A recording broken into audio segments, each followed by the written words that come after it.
All right, hello everybody. We are live. This is Sound Booth Theater Live, and yeah, this is our cold read part 2 of A Summoner Awakens 2, Book 2, Ascension. Sorry, I'm a little bit late. I had to scarf down something before I started. I almost forgot. But yesterday, while I was narrating, my stomach kept grumbling. So that's something I need to watch out for. Um, and something that's a little difficult for me to balance in particular because I find when I eat an actual meal that my throat, my whole my whole system here gets kind of clogged up, gummed up, and it makes narration more difficult, and it doesn't sound as good. So I need to like eat just enough in the morning to make sure my stomach's not grumbling while I'm narrating, and also to make sure I'm not clogging my system and gumming everything up. It's not an easy balance, but I mean mostly because I like eating in the morning. Um, but anyway, let's see here. Well, Kerberos will not be joining us today. He's got kids to pick up, but I'm happy to do this solo. And let me pull up the script here and pull up our Summoner Awakens. There it is. Hey, Henry Lane Wind, thanks for coming. Appreciate you dropping by. Do I have my stream deck or my loop back on? I do. Okay, let's turn that off. Let's see. What else do I need to do? Okay, where's that damn script?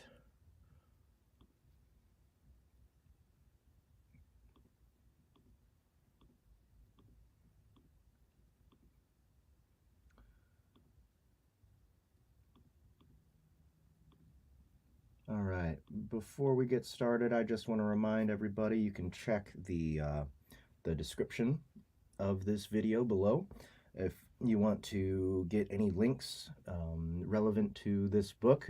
Book 1 is available on Audible, of course, and it had a great response from the listeners. Book 2 is available, which I'm narrating now. Excuse me, is available on Kindle, so you can pick that up on Amazon. That link is in there, and also links to our website, our app, and our newsletter are in the description as well. If you want to find more stuff available specifically from Sound Booth Theater, our cinematic audio, our Dungeon Crawler Crawl audio immersion tunnel, that's all on our platform. We're doing a lot of stuff on our platform. Most of the stuff we have is on Audible, but we're putting more and more on our own website. So please do check that out. Please check out our merch store as well. And there you can get narration socks. Oh, yes. Narration socks +1.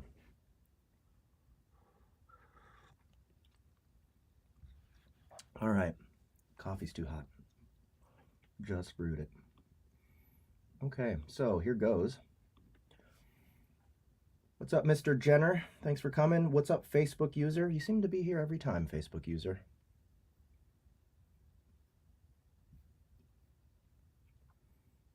Here it is. Okay. I found the script.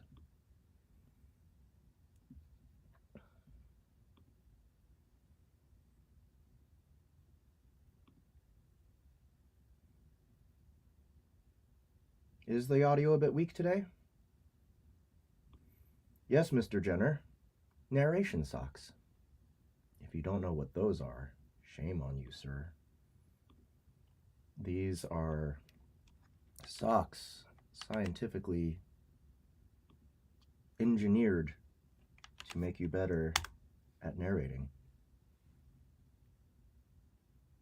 I've been streaming on Facebook for a while now, for cold reads specifically. What's up, Wyatt Hale? Good to see you. a bit distant sounding. Let me see what's going on. Yes. There was a good reason for that. Let me turn loopback back on.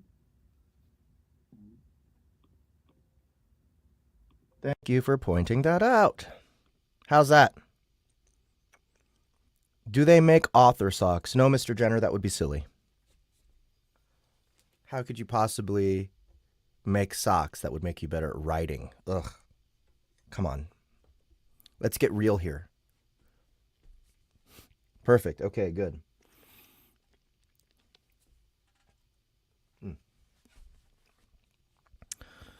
All right. So,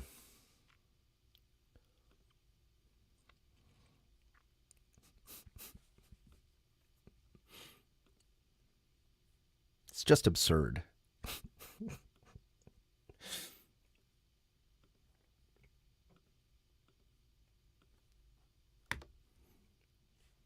Author gloves.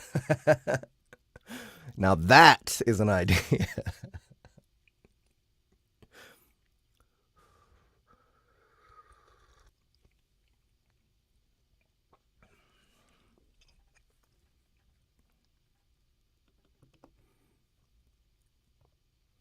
Chapter 9.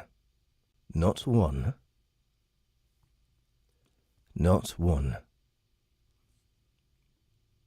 I shimmied down the rope, using the series of knots we'd tied as hand and footholds to make the trip easier. I shimmied down the rope, using the series of knots we'd tied as hand and footholds to make the trip easier. The farther I descended, the more I noticed the artificial lighting that filled the cavern. It's nearly dark out, so why is... Ah, hell. Demon glass. A cave full of the stuff. I gasped. It's not ready to cultivate, but that would explain the luminescence. My movements slowed, and I studied the smooth, shimmering walls above the natural lake. I recalled the countless texts I'd read about the formation of such places, then frowned. This phenomenon would indicate a high level of plagued energies in this location. I sped up my descent, eyeing the still water of the lake below. What a fascinating place. My feet hit the solid stone terrace that jutted out like a tiny island with the...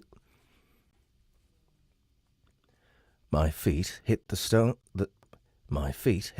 stone terrace that jutted out like a tiny island within the inky lake.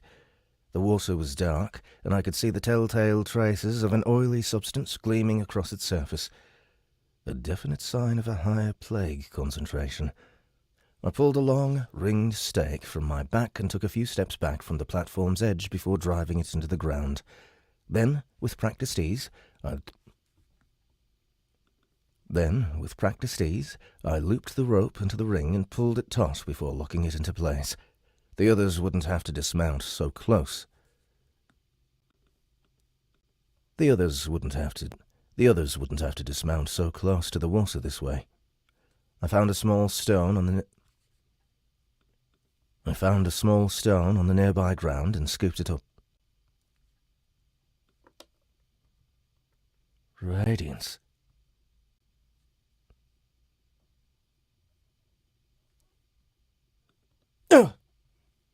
Radiance.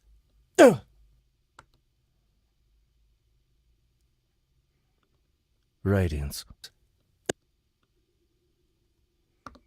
Radiance. Radiance. Radiance. Radiance. Radiance.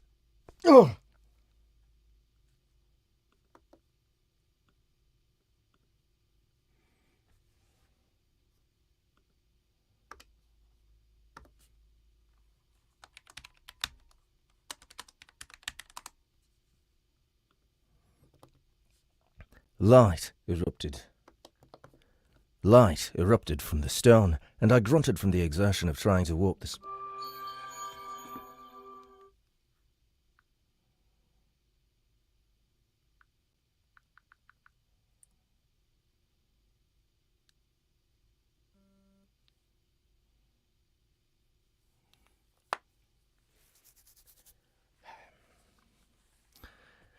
Damn phone. If it doesn't leave me alone today, I'll kick it out again. Light erupted from the stone, and I grunted from the exertion of trying to warp the spell. Dash, a pure ability with which I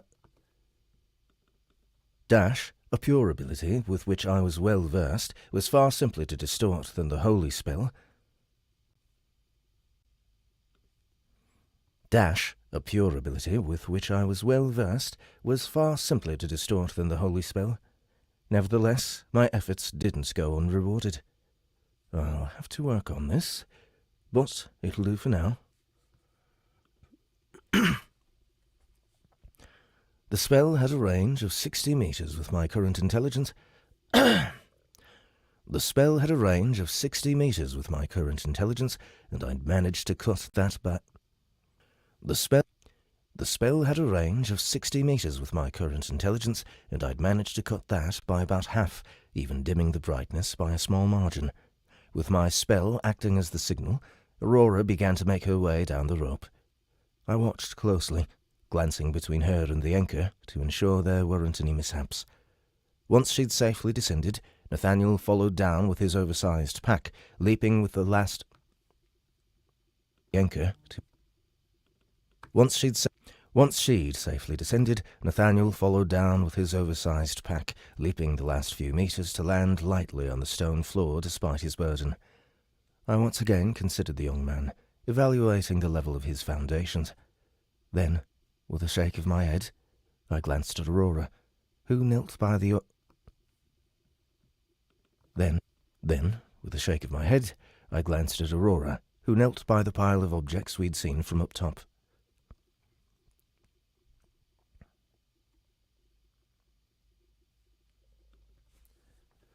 That what dragged you here? That what dragged you here? That what dragged you here? That what dragged you here? I called over my shoulder while assisting Nathaniel. With unhooking the tents. From my current vantage, I could only see a few miscellaneous items. Aurora frowned, and I stopped what I was doing to have a look. She pushed back a few items at the top of the large, dusty mound. Some pots and pans, an old lantern,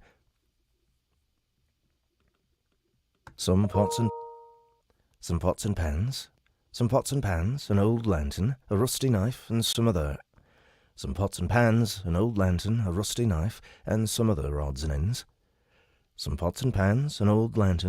knife, and some other odds and ends. And they clattered noisily to the ground. A cloud of dust spread from the mess.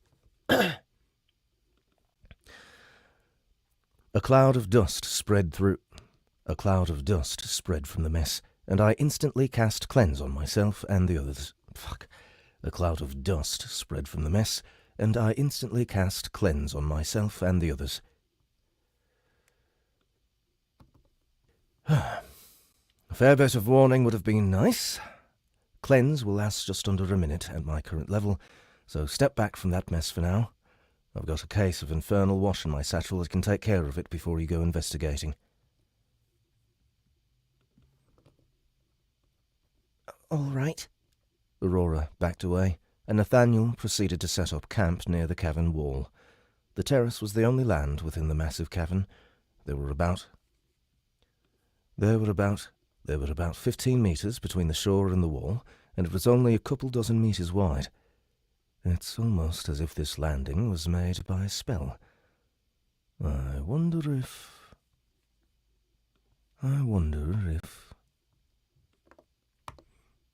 Rowan? Came Aurora's voice while I rummaged through my pack.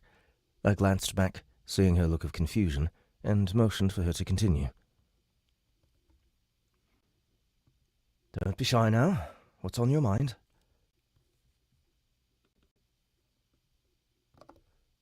What's on your mind? What's on your mind? She scrunched her eyes and pointed a thumb toward the pile. I don't think that junk is the primary reason we're here. Precognition... Well, I get this feeling when what it wants is...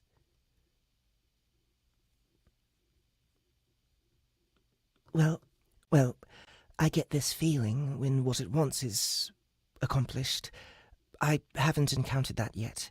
There's a weak feeling around it, but that's it. Curious. I continued sorting my effects until I found what I was searching for. Ah, here we are. Let's go see about our mysterious fortune, shall we? I pulled 2 vials from the case and handed one to Aurora. Just a drop on each item will do. If we pile them up again, there's a chance it'll cover more. Unfortunately, the stuff's a bit finicky. Aurora started with the scattered items that had fallen from the top of the stack, while I moved to the huge blanket that covered the rest. I uncorked the vial and eased a drop out onto the mirror. I uncorked the vial and eased a drop out onto the material. Mildly surprised when the dust evaporated and I could see its description. Name, cover. Class, relic. Rank, 1. Description, a luxurious cover crafted for use as a bedspread, tarp, or temporary shelter. Perfect for any traveller or caravan. Effect 1. Any inanimate object wrapped within this cover shall have its longevity increased. Perishables take longer to spoil, and other items' decay rate is slower. This effect... Perishables take longer to spoil.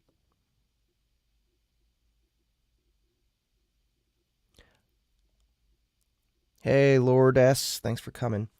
Do you guys hear that? I totally didn't notice until just now that that's been making that much noise.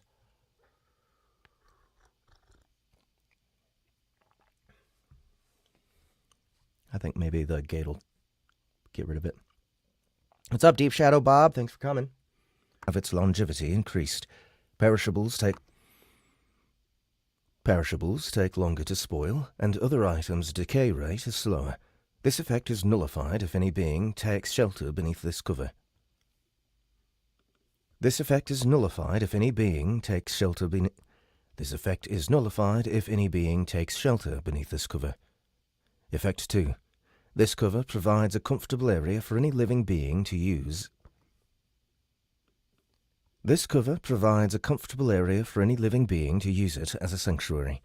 Whether it is used as a blanket or canopy, those beneath shall remain warm in the cold, cool in the heat, or dry in the rain. This effect persists in most environments. What's up, Facebook user?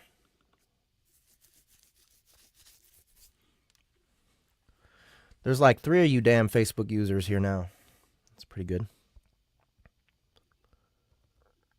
This is a bloody good find.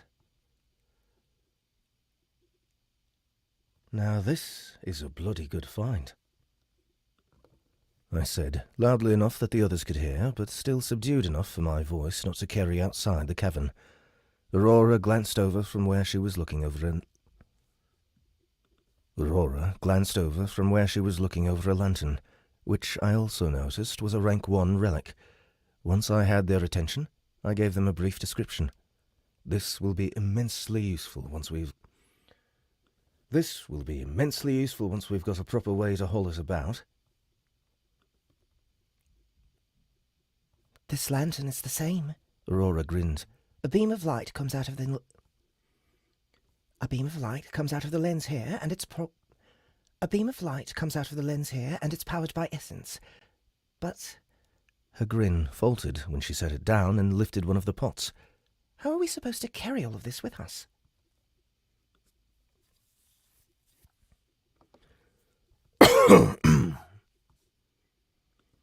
Nathaniel coughed behind me, and I turned to face him, surprised by how close he was standing. I really should level my perception next. So many priorities, not enough essence. At least I'm able to improve myself this... At least I'm able to improve myself this go-round.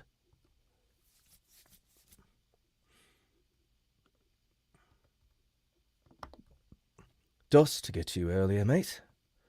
Dost get to you earlier, mate? Dost get to you earlier, mate? Mate? Dost get to you earlier, mate? Dost get to you earlier, mate? Dost get to you earlier, mate? There it is. Oh, I forgot to share my screen. Sorry, guys.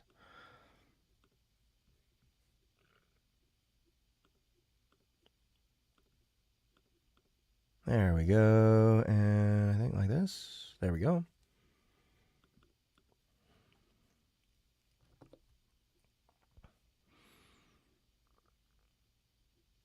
I asked, holding the vial in my free hand. Still got a bit of a cool down on cleanse, but still got a bit of a cool down on cleanse. Still got a bit of a cool down on cleanse, but you're welcome to this. Still got a bit of a cool down on cleanse, but you're welcome to this. Nathaniel shook his head and pulled out a red velvet bag about the size of his fist. Then, he said, firmly, "Set aside what's important, and I'll haul it along. Just give me a minute to sort through this, eh? Just give me a minute to sort through this, eh?" He tilted the bag upside down, and things began to pour out from it. I saw a few lawn chairs, portraits, a lamp, an umbrella, pens. I saw a few lawn chairs. I saw a few lawn chairs, portraits, a lamp, an umbrella, pens, notebooks, a whole wardrobe, and even a training dummy. I gaped at the small mountain of miscellaneous household items the young man had been toting around. Before I could ask, Aurora beat me to it.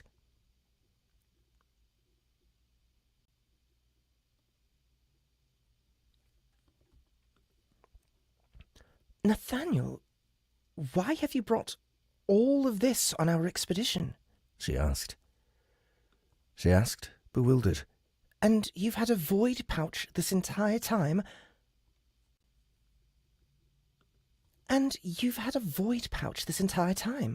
Why have you been lugging around a sack as large as yourself? Nathaniel shrugged.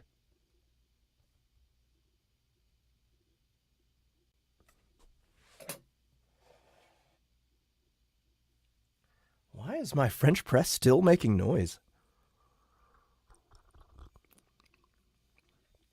Oh, thanks, Facebook user, for skipping Audible to come over here.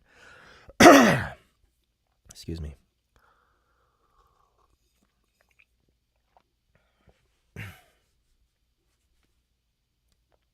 Nathaniel shrugged. Can't fit everything in the sack, right? That's about it.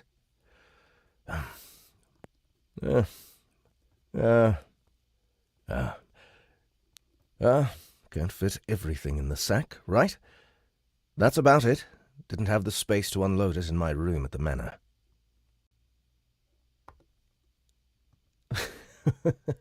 Nathaniel, there are plenty of rooms, mate.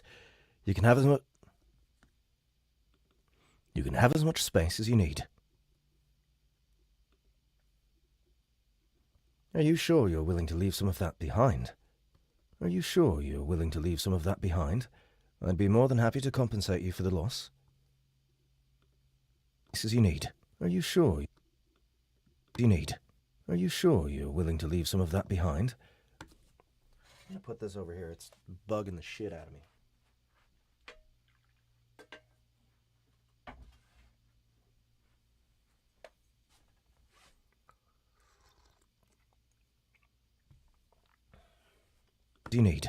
Are you sure you're willing to leave some of that behind? I'd be more than happy to compensate you for the loss.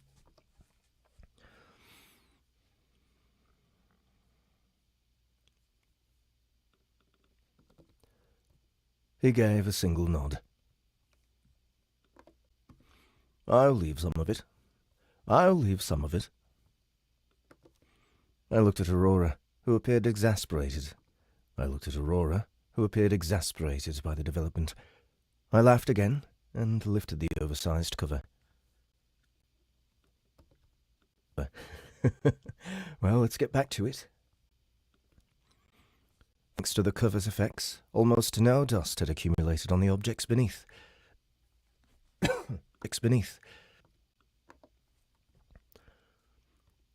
Sighing in relief, I pocketed the vial I'd been holding. After I ran through my current supply, the next case would come out of my pocket, so I preferred to be frugal.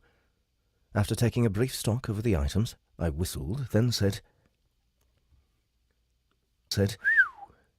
Aurora, you've done well, lass.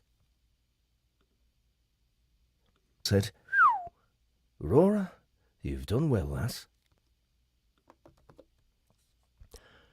Beneath the top were several items of interest, most being equipment for mining minerals. For mining minerals. What's up, Lazy? Thanks for coming.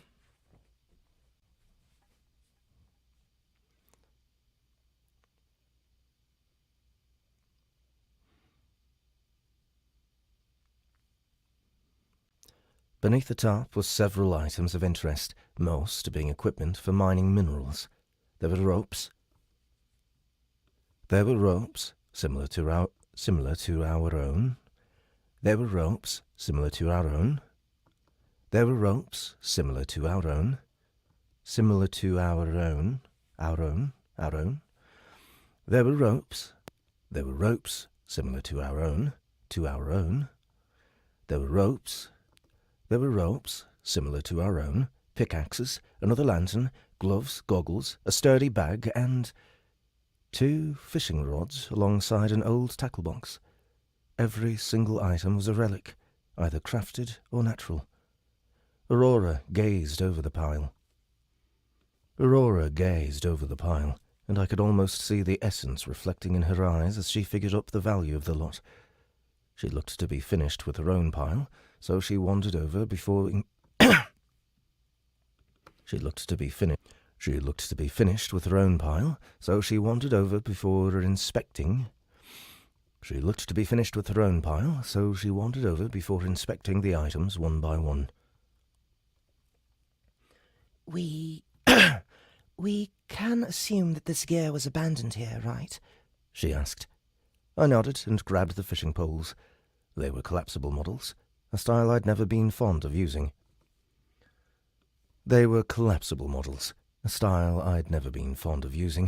But they were well crafted. Their effects... Goddamn. Their effects gave them higher durability and lightened the load at the end of the line, both common among... Their effects gave them higher durability and lightened the load at the end of the line, both common among the more finely made rods. Looks like we have something to occupy our time this evening. I motioned to the others.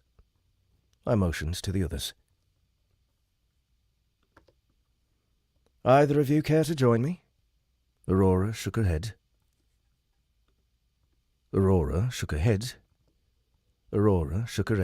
And returned to perusing the goods, but Nathaniel let out a grunt and grabbed 2 lawn chairs from his own pile. I grinned and tossed him one of the rods before lifting the tackle box and making my way to the water's edge.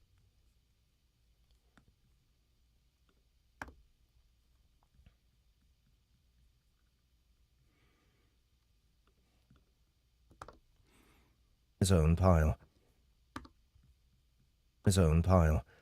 I grinned.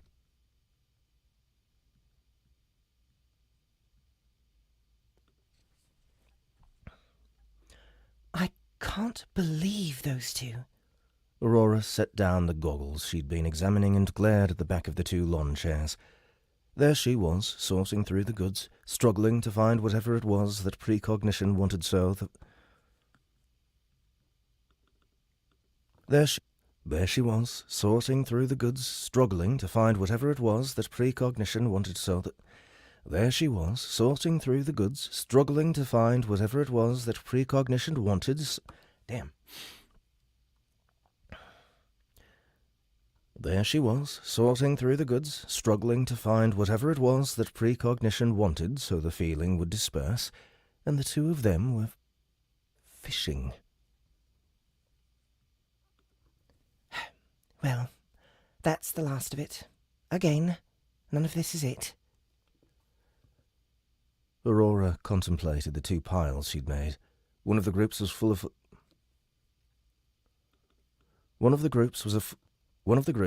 of items they had to take with them. The other was a heap of relics that wouldn't be too hard to come by on the origin floor, but that she'd still like to take.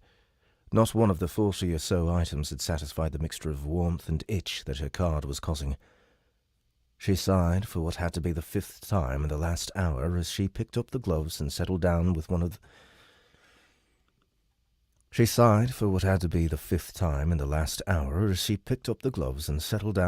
Nathaniel's empty notebooks. Her eyes shone dimly as she cast Examine and returned to studying the items, this time copying down each of their uses. The pen reminded her of the 3rd pile in the room, and she glanced at the small hill of useless junk. Seriously, what kind of man walks around with notebooks and veranda furniture while ascending the tower? Now, how best to sort these? Aurora focused on the pair of gloves.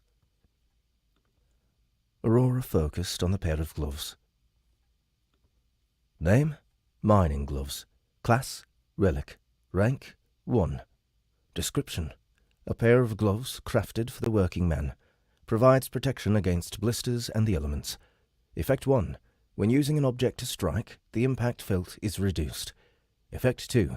Weak heat resistance. Effect 3. Weak cold resistance. Alphabetical. By effect. Maybe I should go with the estimated price? Alphabetical. By effect. Maybe I should go with the estimated price? But no, I don't know if we'll be selling them. Rowan will probably come up with some strange use for all of this I haven't even considered.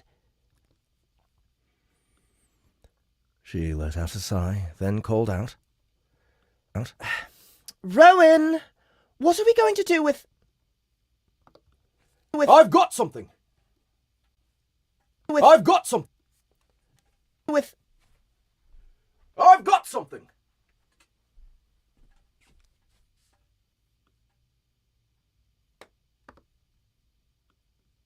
I've got something! Nathaniel said loudly, cutting her off. She looked at the man in irritation, but suddenly felt a warmth within her as he began.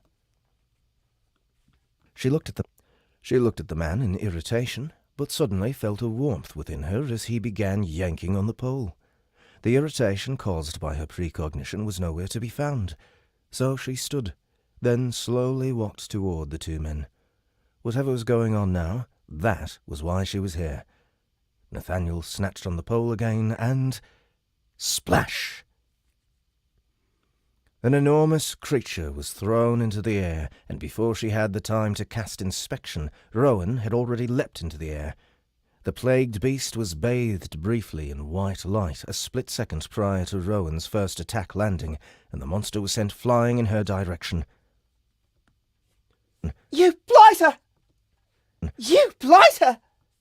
You blighter! You blighter! You blighter! She instinctively cast Barrier, which Rowan had driven into her over the last few days.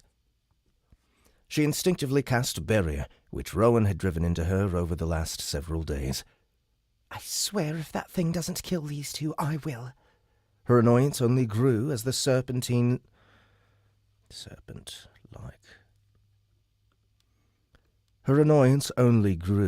serpent-like creature thrashed into her neatly organized pile of relics, electricity suddenly arcing off its body.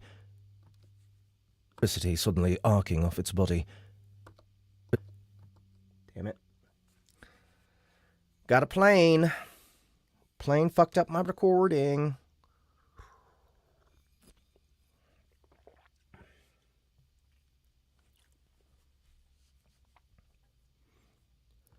Her annoyance only grew as the serpent-like creature thrashed into her neatly organized pile of relics, electricity suddenly arcing off its body.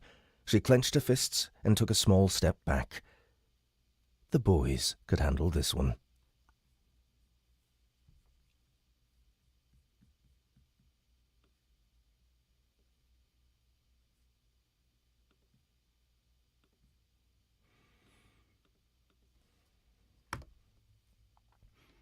Chapter 10. Ivy. I've got something! I've got something!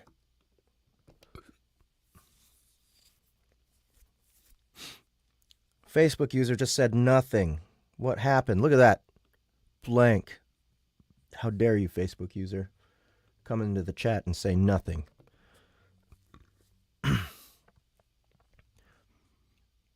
Nathaniel called, and I glanced over to see his muscles tensed, straining against the pull on his line. Pull on his line. On his line. It must be a big one for him to have to put in that kind of effort. Water showered the two of us as an enormous plagued beast burst through the lake's surface.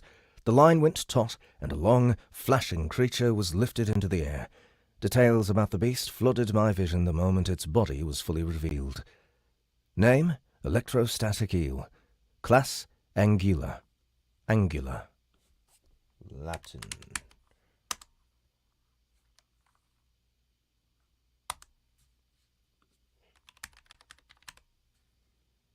Anguilla. Anguilla.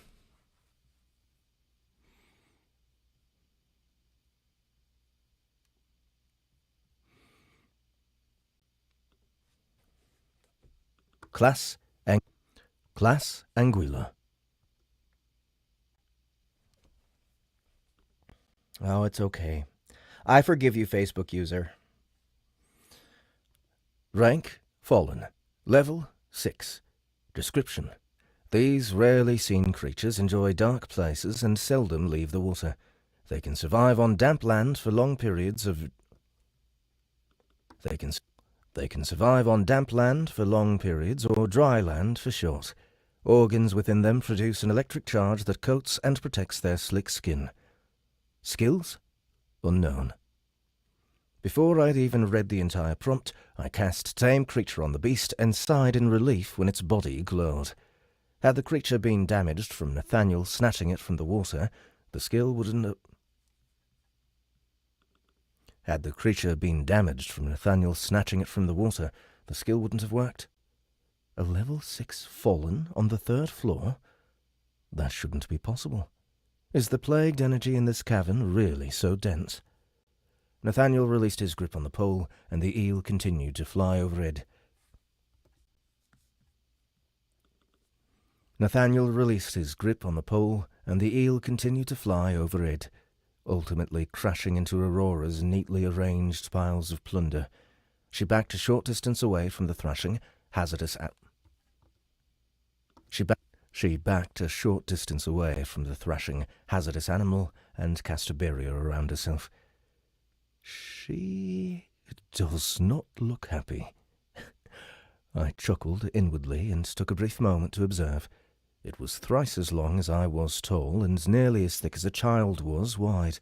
Its black, oily skin gleamed in the cave's natural light, and its sharp, curved teeth, which were as long as my fingers, gnashed toward our recent discoveries. Several eyes rapidly scanned the surroundings, and its three tails...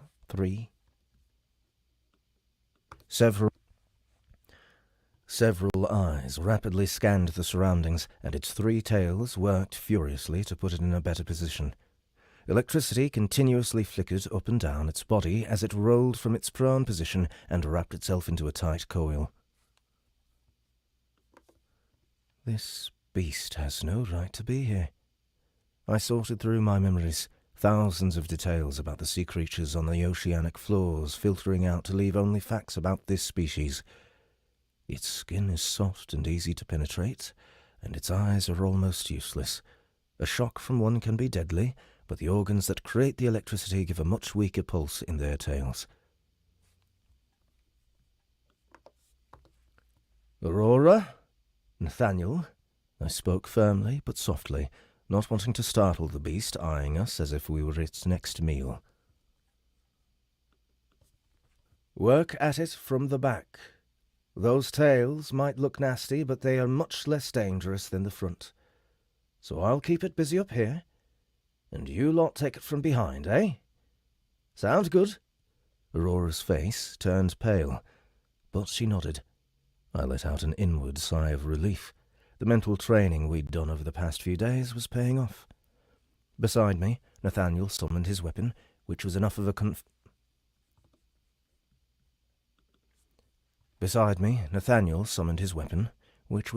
confirmation for me, and for the creature as well. It sprang forward, using its tail to throw itself toward us. I dashed to meet it head-on, casting Cleanse almost simultaneously on Nathaniel and me to vaporize the water we'd been splashed with. Water and electricity. Water and electricity, well, they didn't mix. Radiance! Radiance! Just as our paths were about to cross, I cast the spell on the sheath of my blade and threw myself to the side. The beast let out a high-pitched squeal and began to writhe about, the spell having disabled its sensitive eyes. I rolled to my feet and looked to the other side.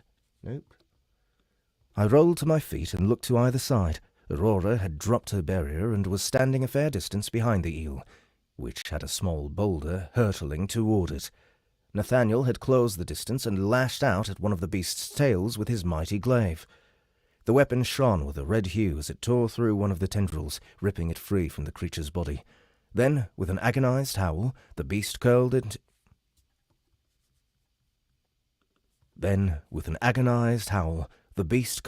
itself, and its body began to glow.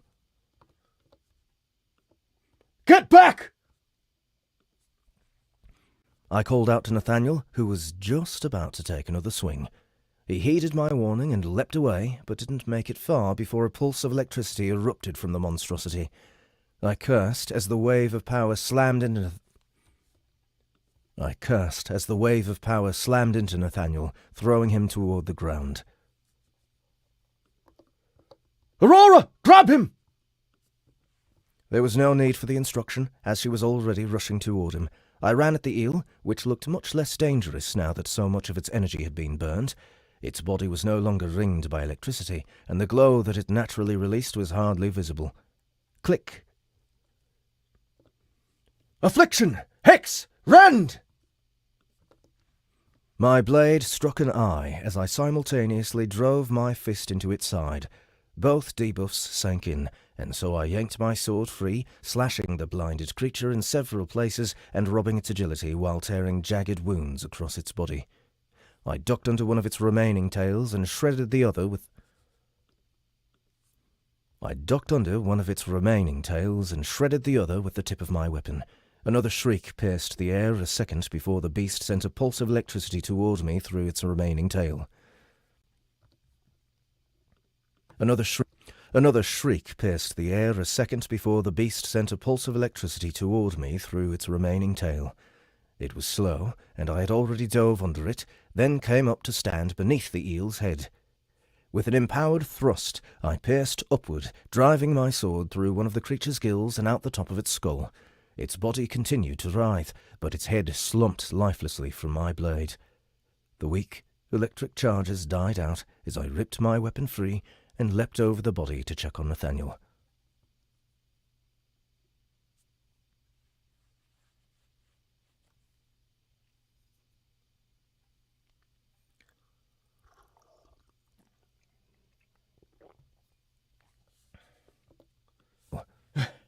"Aurora, how is..."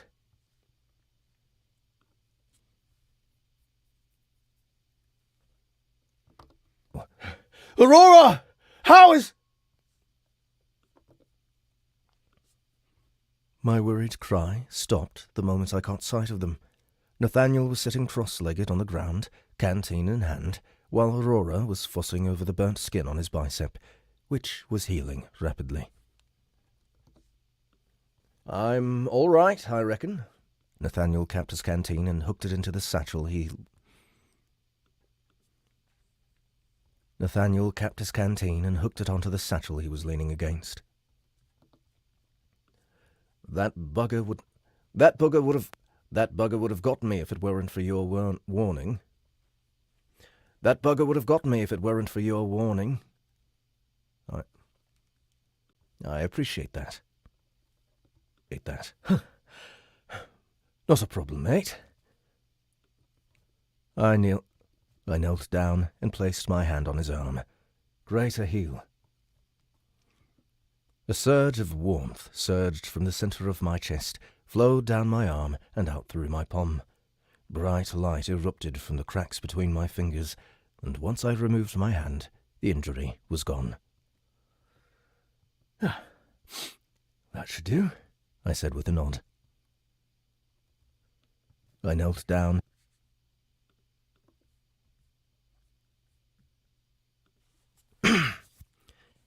You...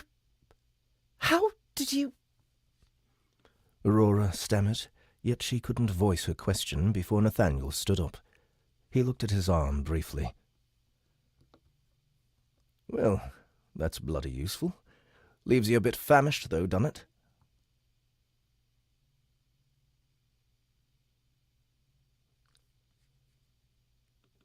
Leaves you a bit famished, though, done it?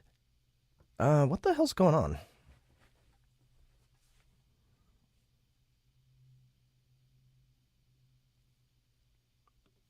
How's about we cook that thing there?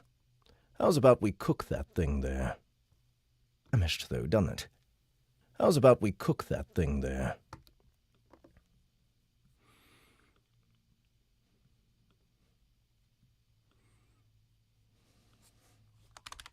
I'm just noticing something about Nathaniel's dialogue.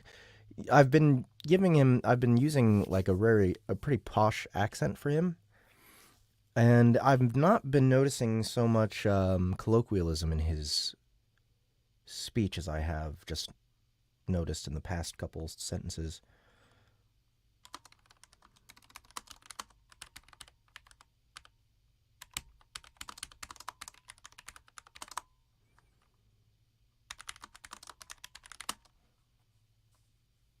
What chapter are we on?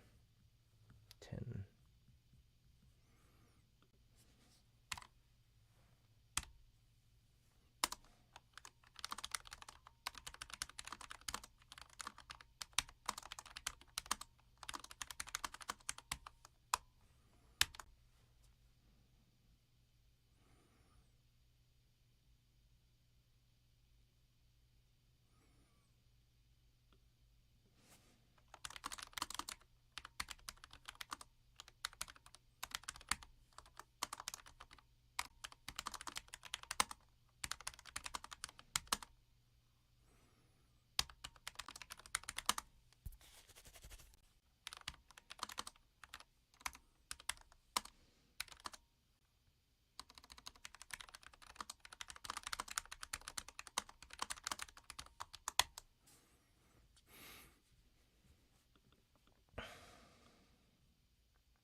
I grinned.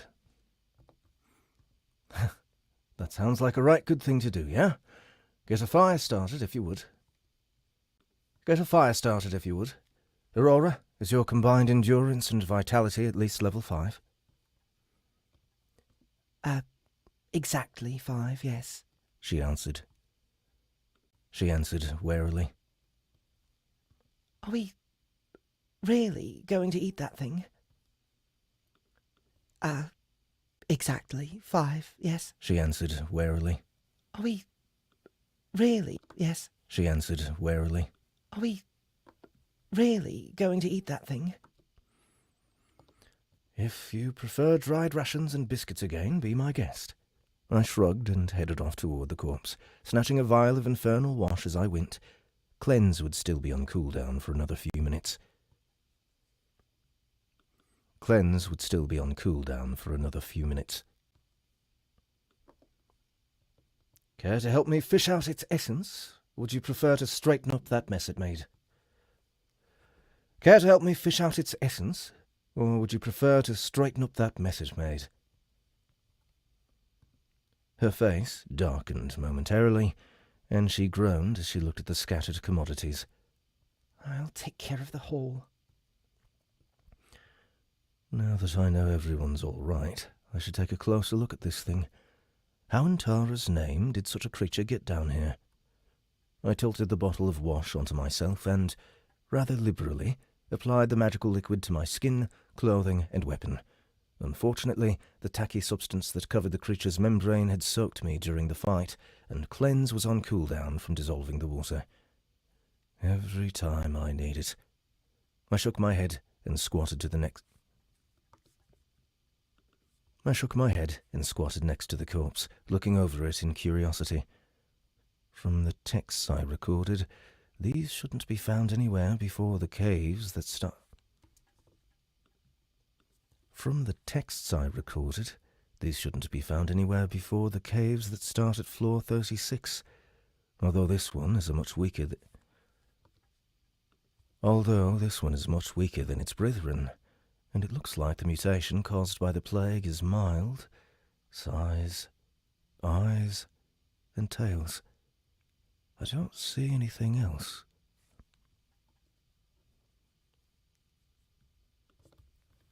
Just what are you doing here?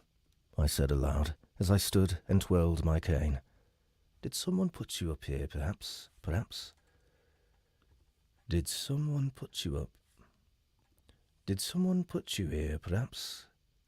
But if you were carried from an upper floor, your level would show that. Did it lose levels due to the lack of plagued energy on this floor? For the life of me, I just couldn't figure out how the beast had come to be. Finally, after studying the beast for a few minutes... after studying the beast for a few more minutes, I decided it was beyond the current me and lifted my hand over its head and pictured its essence. Pull. The corpse shuddered, and a sphere ripped through the rubbery skin and landed in my palm. It was about half the size of my fist and only weighed a couple of kilograms. My eyes widened when I saw its description. Name, essence, rank, 562. Description: the accumulated plagued energy of a being compressed into physical form.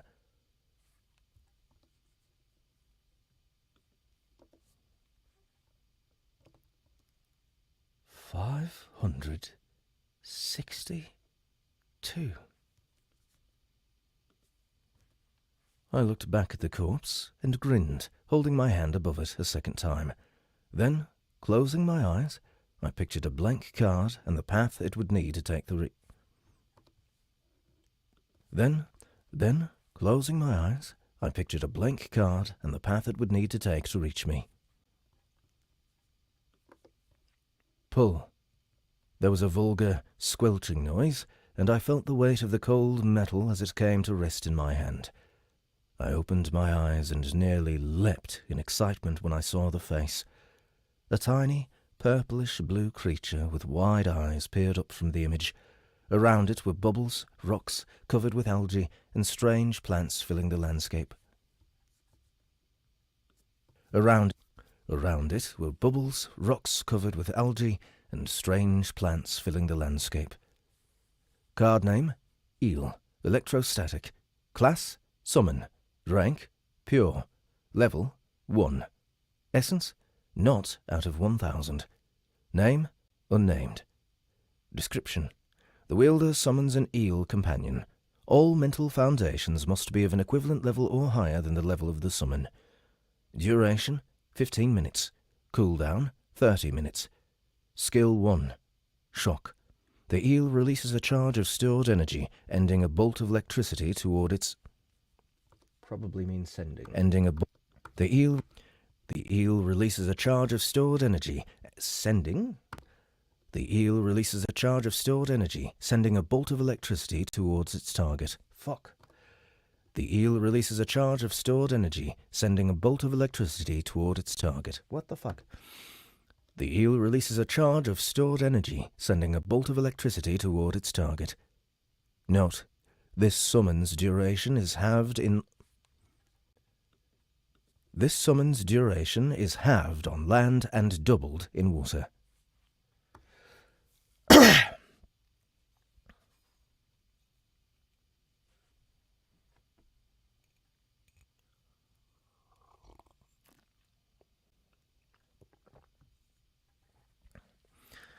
Your boss caught you? Facebook user says back, my boss caught me. Did you get in trouble? Or did your boss start watching too?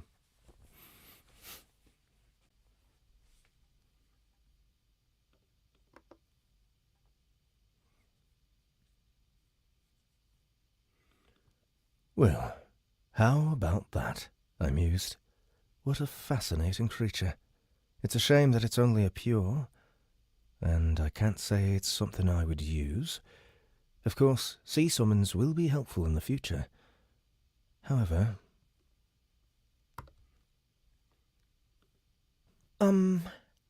Excuse me, Rowan? Like, are you just listening or are you watching? I guess you shouldn't be chatting if you got caught and got in a little bit of trouble.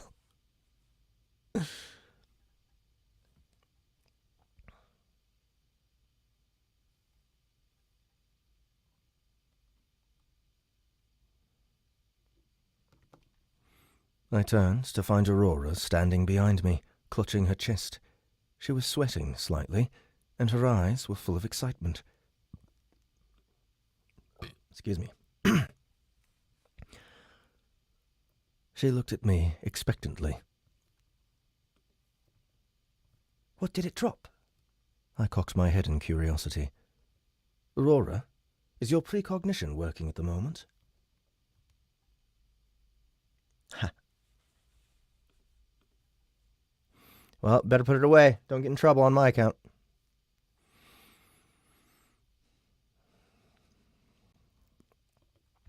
It warmed whenever Nathaniel snatched that creature from the lake, and now... She nodded furiously, then took a swig from her canteen and used her sleeve to wipe the sweat from her forehead. Now I'm burning up. I'm almost positive that beast was what dragged us here.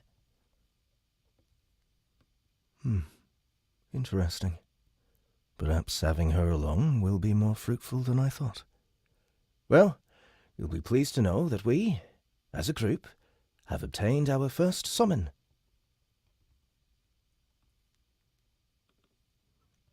Wait, what? Aurora's eyes widened when I handed her the card, then they glowed briefly when she examined it.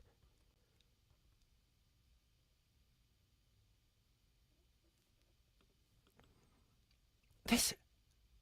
I'd like to roll for it. Is that all right? I smiled. Of course. I was leaning towards selling this, but if you want it, you're welcome to it. Let's ask Nathaniel if he's interested. If not, I'll pass in favour of increasing my odds on the next roll.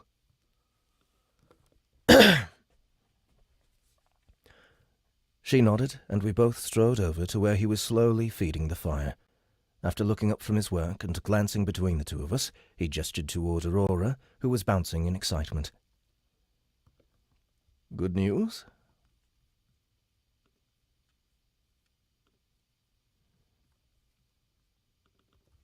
Rowan got our first summon. Aurora nearly squealed in excitement. Rowan got our first summon. Aurora nearly squealed in excitement, and Nathaniel raised an eye, accepting the card she held out.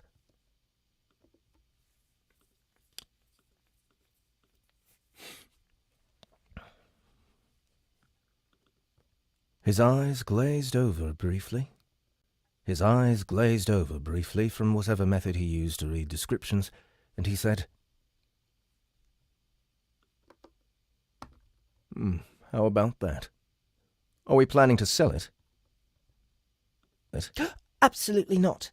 Aurora sounded offended. This is our very first summon as a group. We should keep it. Besides, it's adorable.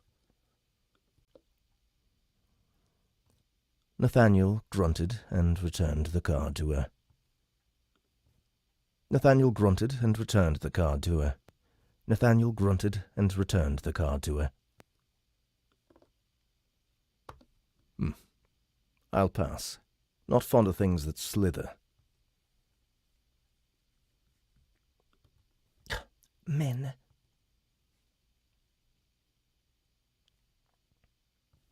Men. Aurora rubbed her temples before smiling and slipping the card into her deck box. She summoned it immediately, and a tiny, 15-centimetre-long creature appeared on the ground beside her.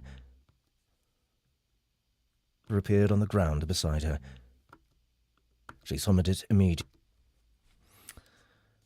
Yeah, I can't help it. I can't find the right voice for her. Men. Aurora rubbed. She summoned it immediately, and a tiny, 15-centimetre-long creature appeared on the ground beside her. It could have been mistaken for a small serpent if it wasn't for its bulging eyes and slick skin. Oh, look at the little dear. I glanced at Nathaniel, who'd purposely scooted around to the other side of the fire.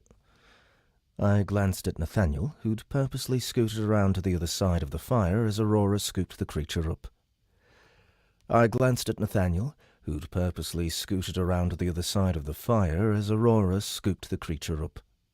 It curled gently around her wrist and looked at her in curiosity. I'll call you Ivy, she announced, and the little beast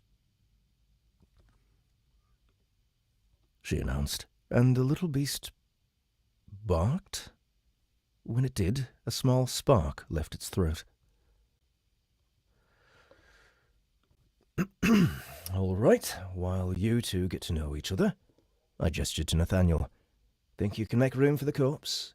Some of its organs will be worth quite a large sum.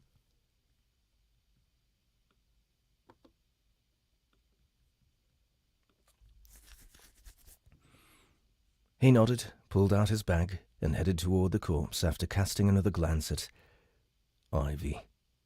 I laughed and followed along. I'll make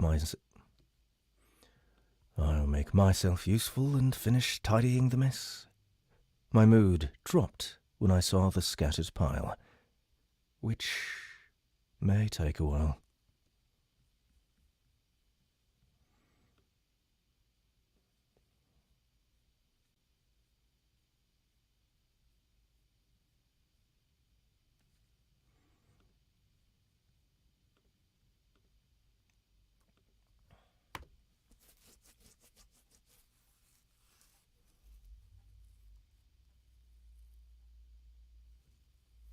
Yeah.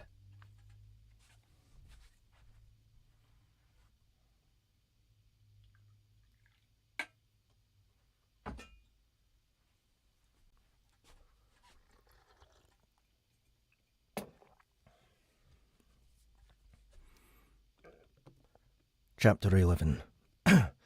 Chapter 11. Jason's Decision. A young man stood beneath the prismatic sunlight that filtered through the stained glass window of one of many liberation chapels.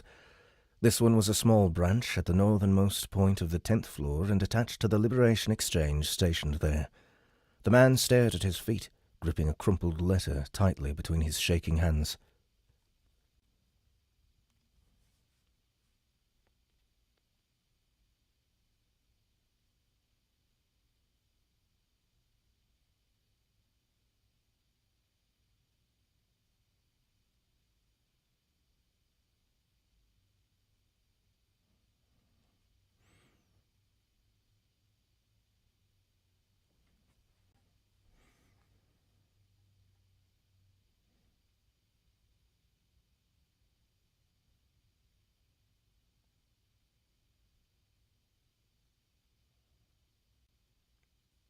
Okay.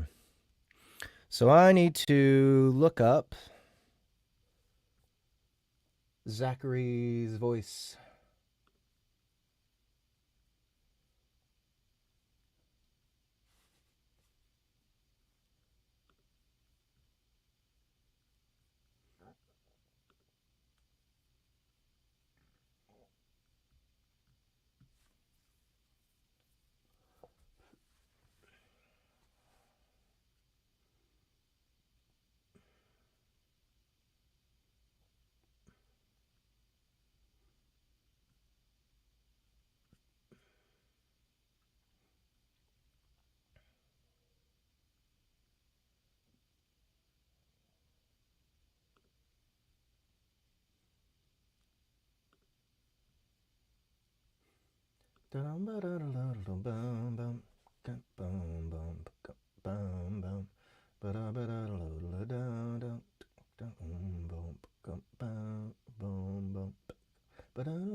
Okay, so what chapter is Zachary in?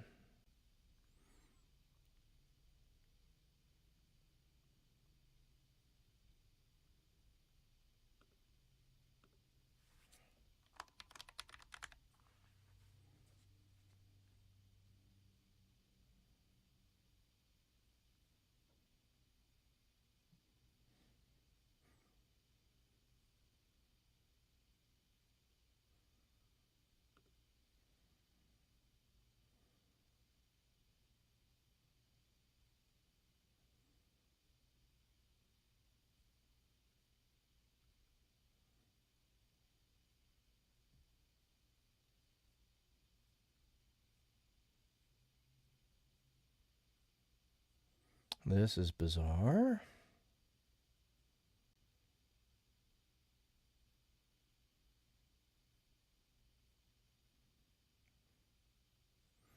All right, so let's look at chapter 5 then.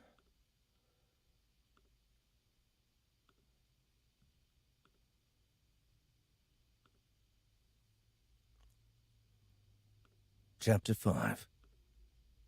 Less gains. Only a couple of hours left. The sun had begun to fall, leaving long shadows dancing between the trees. It was more than enough time for the killing, but the number of boars in this area had begun to thin. I'd already relocated twice, and it seemed I'd have to again before the day was through. After leaping over some overgrown bracken, I found myself face to face in the shop. Right, Boulder mumbled before slamming open the door and stepping out. Just tell your boss the skull will receive another 10% from your next load. Just let the kid be. He clearly doesn't know who you are. Rook clicked his tongue before growling. Then someone ought to teach him. Stone, what did he take? Let's see. The youngest man flipped the page back. Strength, dash, and a case of infernal wash. We'll be expecting that 10% or your employer will be hearing about this. Rook stared at the merchant for a few seconds before turning to his brother. Stone, let's go get what's ours. You don't even know his whereabouts. Crook called. Stone glanced There it back. is. He's young. Voluntarily cancelled when she felt a light tap on her shoulder. She huffed in annoyance and turned round. The afternoon sun shone through the window and blocked her view, something the Academy designers obviously hadn't considered when the building was erected. Miss Price? She knew that voice. Aurora raised her hands to block the stream of light, revealing the face of one of her least favourite classmates, Zachary Gray. Zachary smiled, ignoring her cold attitude. Would you mind if I borrowed your notes on the drop rates of the plagued beasts? They're a problem with yours? Aurora huffed. You'll have to excuse me. It seems I've allowed the wrong person to borrow my notes, and he misplaced them. He smiled at a chubby young man standing near. Okay, so pretty posh. So Jason is his brother. That's who I'm about to voice now. Gripping a crumpled letter tightly between his... Brother. Brother. Brother. Brother. He clutched the letter to his chest and blinked away the tears that tried to fall. First his youngest sister, now his younger brother. His face twisted as he pictured the men in black he'd seen sprinting from his family's manor the night of the fire. Jason had done his best to track them down and urged his father, Aldous, to assist, but the man had refused after hearing the ravings of Margaret, Jason's mother. Is there a Margaret in Book 1?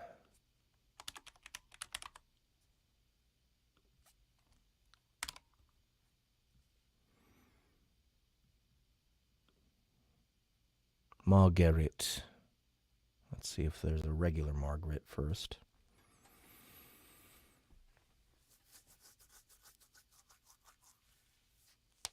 Oh, why does it take so long to search? Oh.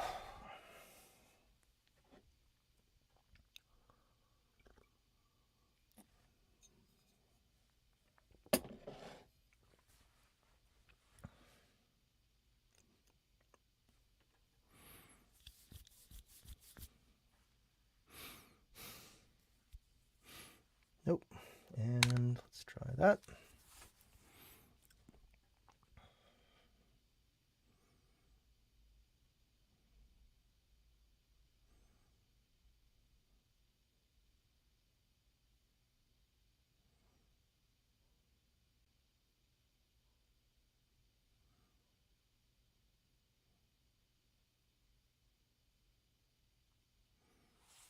Here we go. Yes, she did show up.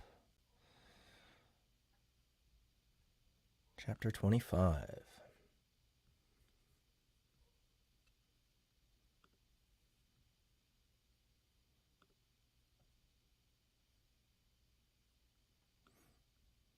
Chapter 25. Putting his lips together and smiling in satisfaction. His eyes darted to the side, spotting two maids looking around the corner, whispering. His smile receded ever so slightly before he shifted his gaze back to his parents, who were sitting at the opposite end of the long table, though there were quite a few empty spaces between his mother and father. I'm glad I could enjoy a meal with the two of you before beginning my ascent. It's been quite nice, wouldn't you agree? He gently dabbed at the corners of his mouth with a towel before placing it back in his lap. Why, yes. Of course, Zachary. I'm happy that you decided to stop by. Margaret Gray said in a soft voice, clearly trying to make herself seem as small as possible. For a keen observer, it was evident her statement was forced, and she kept glancing between Zachary and his father. On the surface, tea blistered his skin. Once again, the hall fell deathly silent, though instead of the former awkwardness, it felt cold. Oh, my apologies, he said after a few painful seconds, smiling at his mother while dabbing at the liquid on his hand with the lap towel. It seems as if I'm still getting used to my strength.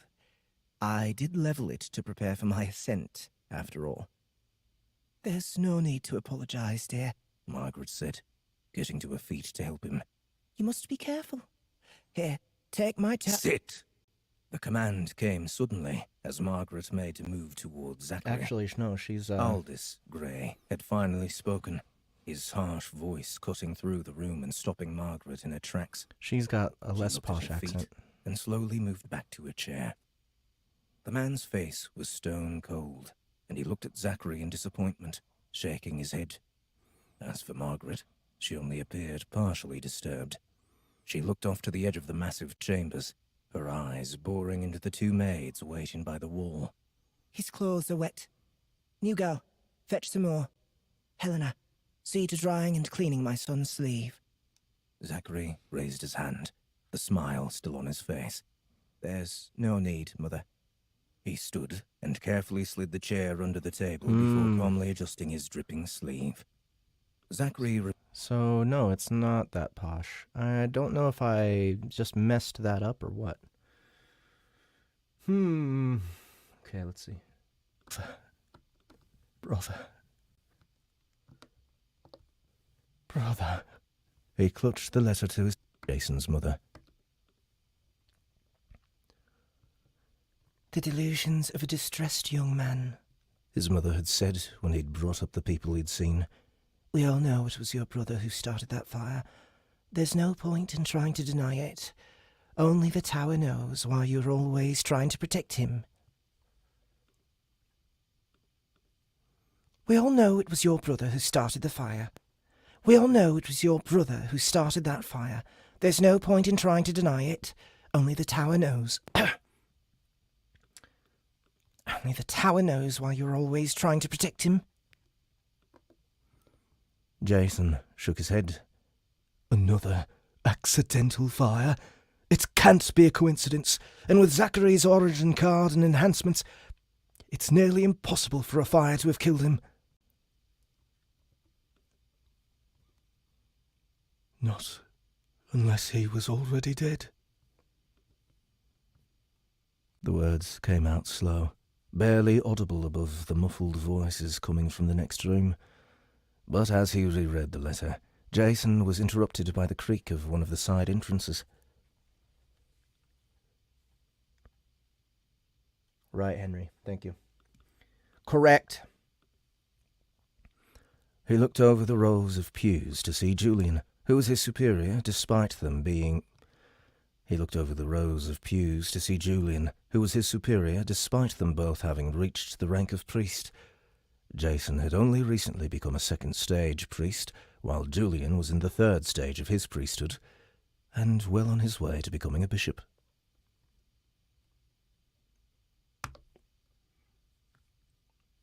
Jason, shall we get started?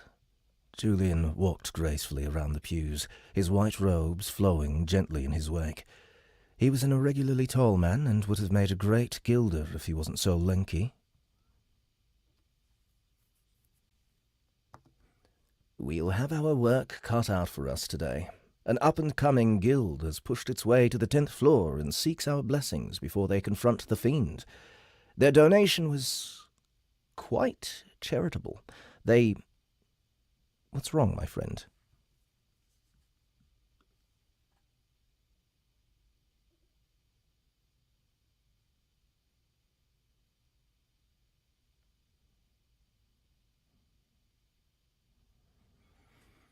I think that was...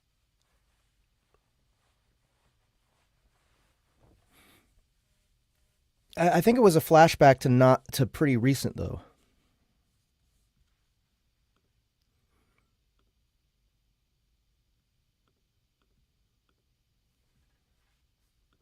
Because the fire just killed Zachary, like, at the end of book 1. What's wrong, my friend? Julian rushed forward the last few steps and placed his hand on Jason's shoulder, stooping slightly to look into his friend's eyes. Jason watched as his senior studied him, their gazes meeting before Julian glanced at the letter still clutched tightly against his chest. Do I need to handle this lot on my own?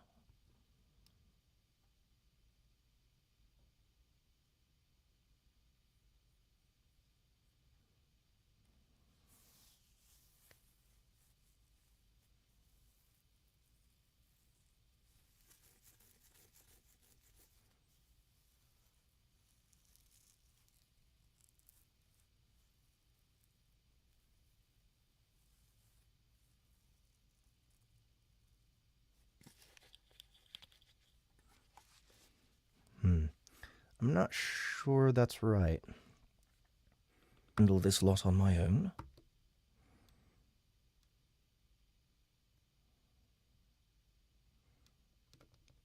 Julian asked, concerned. Jason sighed and eased his grip on the letter. Possibly. Are you sure?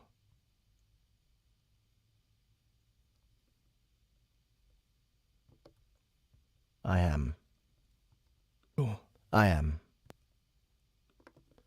Julian responded swiftly. You go and have a word with the bishop. Whatever it is, if it's enough to have you, of all people, so worked up, I'm sure he'll grant you leave. Just be thankful you're at this site, and not one of the other ones.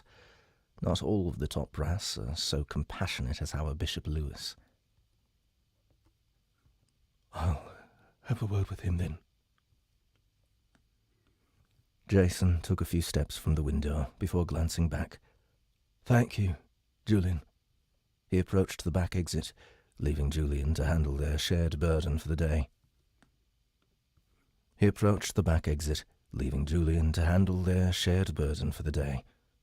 The door opened to reveal a long, expansive hallway. Artwork covered the walls on either side, depicting the most significant scenes from the Church of Liberation's history. A calming aura surrounded Jason as he proceeded down the hall, an effect of the circuits carved within the paintings.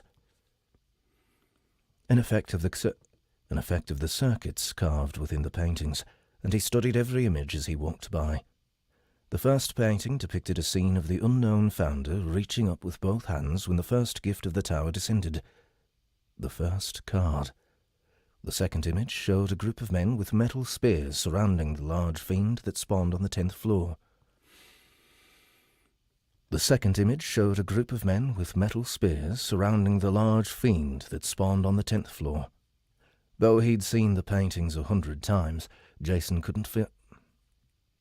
Though he'd seen the paintings 100 times, Jason couldn't fight the urge to once again admire each one. Finally, after nearly a quarter hour had passed, he reached the last. Brilliant portrayal of the land of liberation at the northernmost point of the origin floor. It was a beautiful city. Every building was constructed with a pearlescent white stone that could only be found on the upper floors. However, what really stood out in this scene was the thin, purple bubble surrounding the metropolis. Jason had never seen it himself, but he'd learned through the church's teachings that it was a barrier fueled by essence, able to ward off most dangers should they approach. As he finished studying the artwork, the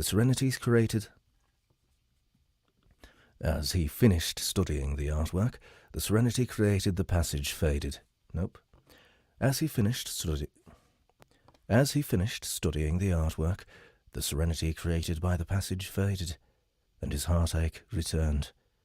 Yet, the calm had helped him settle his thoughts, and he was even more sure than before that there was more to Zachary's death than what the message contained. His fists once again clenched around the letter as he turned and gently rapped on the iron door leading into the bishop's study.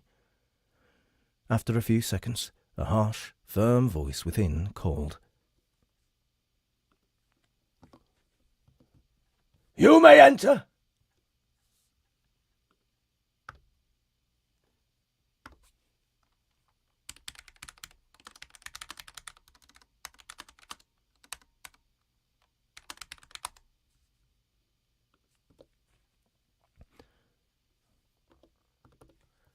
Jason grunted as he pushed against the heavy door, which opened into a spacious hexagonal room.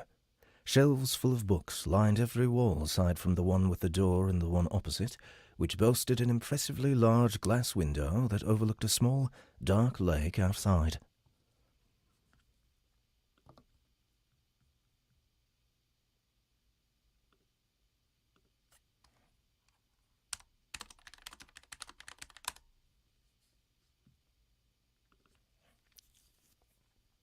Ah, Jason. You may enter. Ah, Jason. To what do I owe the pleasure?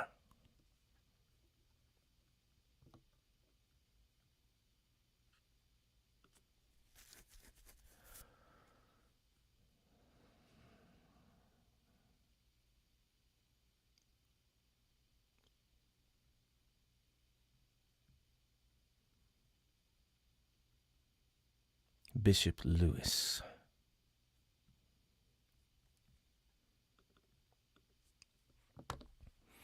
Ah, Jason. To what do I owe the pleasure?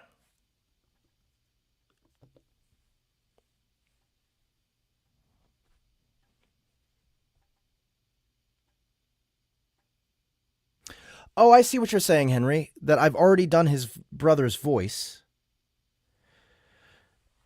And I need to go look at the flashbacks. Okay. Derpy, derpy, derp.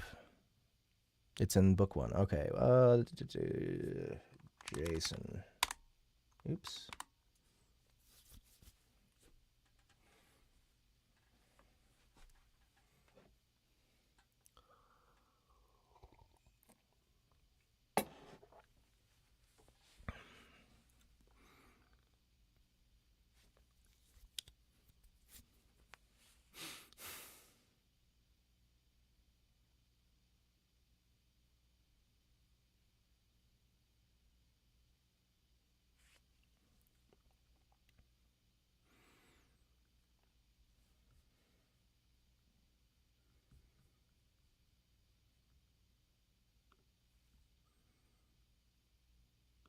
Chapter 29.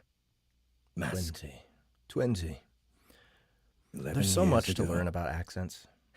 This isn't right. Tears formed under the eyes of a young woman as she looked down at the apathetic child before her. Her own visage was torn between sorrow and anger, and a moment later she turned to face the blond man beside her. Something has to be wrong with him, Aldous. She hissed, still keeping her voice down, though not enough to keep the others present from hearing. Blinking away the forming tears, she choked out, This child, our child, he isn't normal. The child in question didn't flinch at the accusation, though he also didn't miss a word. He looked between the stern face of his father and the furious, disgusted face. He hadn't cried, nor as a toddler, and even at 7 years old, he hadn't changed. No matter the situation, his face remained cold and distant, as did his mind. Even at this age, he knew it was a problem for his mother, but he couldn't force himself to change. He didn't understand why his being as he was gave them such trouble. They never seemed to understand his reasoning, as he never understood theirs. Their existence was meaningless to him, and his was meaningless to them. Mother, please, lower your voice. Jason, the boy's older brother, said calmly. He's never going to understand through your constant belittling. Take the time to train him. You'll find he's competent, even if he doesn't think the way we do. As the trio talked, he looked... Okay. Much different than what I was just doing. Let's try again. Brother.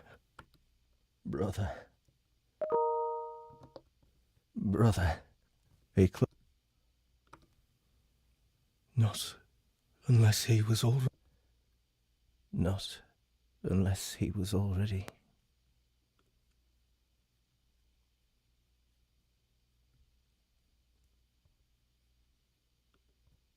Not unless he was already dead. Not unless he was already dead.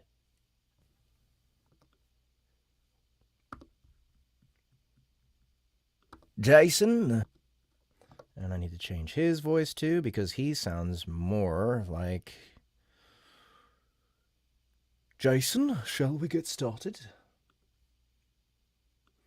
Jason, shall we get started?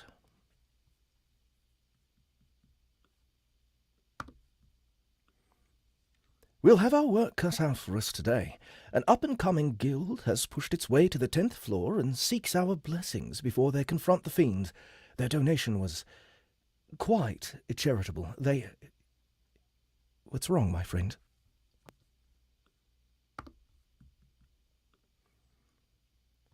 Do I need to handle this lot on my own? Julian asked, concerned. Jason's... Possibly. Are you sure? I am. Julian responded. You go and have a word with the bishop.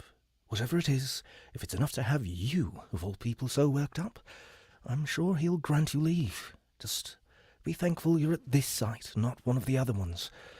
Not all of the top brass are so compassionate as our Bishop Lewis. I'll have a word with him then. Thank you, Julian. He approached the back exit, leaving. There we go. Oh, the pleasure. Done. Finished. Okay.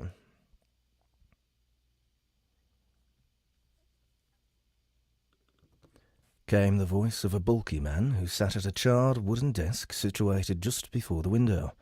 He placed down the tome he'd been reading and removed his monocle to look in Jason's direction.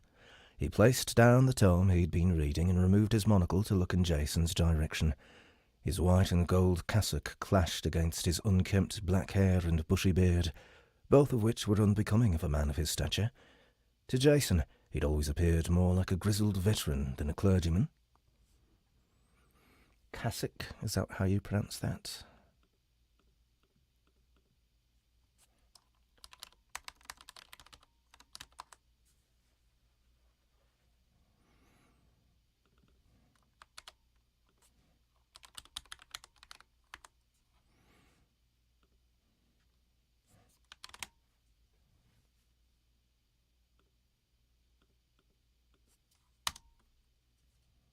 Cassock. That's correct.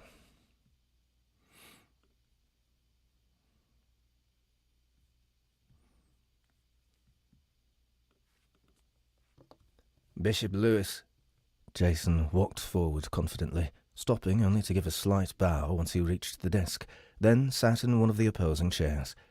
The bishop was not one to mince words, so Jason skipped the pleasantries. Sir, I wish to request leave to handle a family matter, as the situation is rather complicated. I can't be sure of the time I'll need to settle my affairs. Lewis scratched at his beard before leaning forward on both elbows and looking directly into Jason's eyes. You're a diligent member of the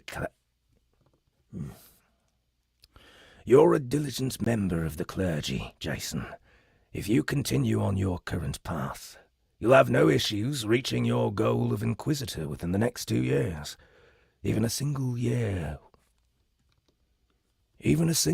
wouldn't be an impossibility. Jason took a deep breath, prepared to respond, but the bishop held up a hand. I'm not saying I find fault with your taking some time. I already know your situation and feel that I know what decision you'll make. But it didn't sit right with me not informing you of what will happen if you go through with it. So, I'm granting your leave, but if it extends to more than 2 weeks, I'll be required to report it to this floor's archbishop. If that happens, I can't guarantee that you'll receive a timely promotion. So, knowing this, what is your decision? Jason. Request leave to handle a family matter, as the situation is rather complicated. Time I'll need to settle my affairs.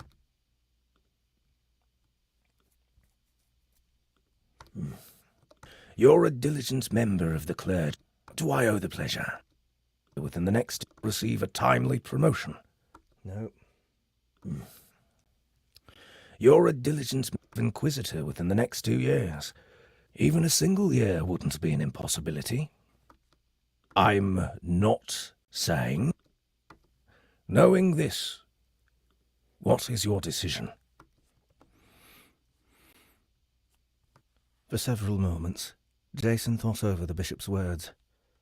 I've tried repeatedly to find out who killed Camilla, but regardless of what I tried, the tracks were too covered or aged for any of the family's relics to yield any results. Oh, why did that not record? Fuck. I've tried repeatedly to... Okay, I see now why it did not record.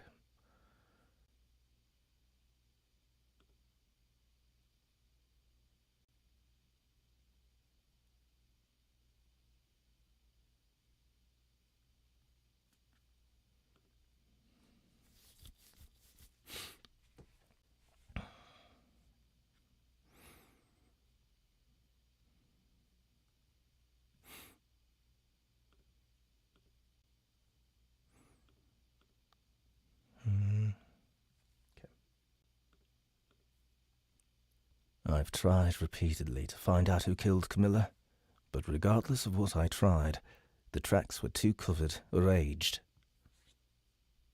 The tracks were too covered or aged for any of the family's relics to yield any results. That was the whole reason he decided to follow the path of an Inquisitor. That was the whole reason he decided to follow the path of an Inquisitor once he became a third-stage priest rather than that of a bishop. Inquisitors had the right to access many of the Church's secrets and pursue their own investigations when not directly performing a function for one of their superiors. Results. Inquisitors had the right to access many of the Church's secrets and pursue their own investigations when not directly performing a function for one of their superiors. If his search led him to being away for an extended period, his work would all be for naught. No, although it is my best chance, becoming an Inquisitor is not guaranteed to help me achieve my goal. First Camilla, and now Zachary. Jason gritted his teeth. This isn't an opportunity I can throw away. I'll likely never find the murderer if the tracks grow cold again.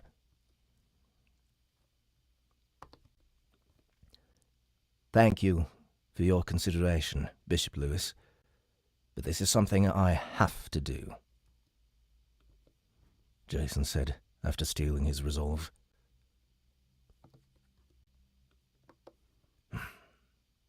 Very well, Lewis smiled warmly. I believe that you've made the right decision. But do hurry back. I hate to see young talent go to waste. Jason started to rise, but paused when, almost as an afterthought, the bishop added, Oh, and don't fret over leaving Julian on his own. I'll head down and assist him for the day. Besides, that guild did make a rather hefty donation. Jason stood and bowed slightly, just the right angle based on the difference in their status, before turning and leaving the study. There was work to be done, and this time he wouldn't fail.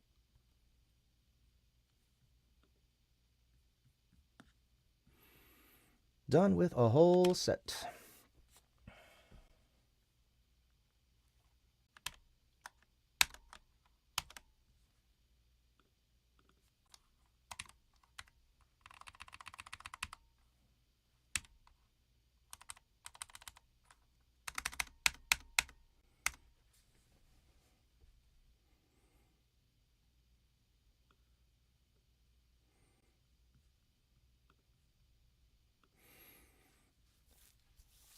Oh man, I love narrating this book.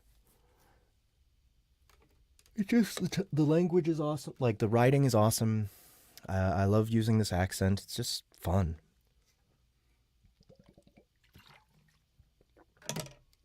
And the pacing is like so steady. I'm not used to that at all. Chapter 12. Essence Limit.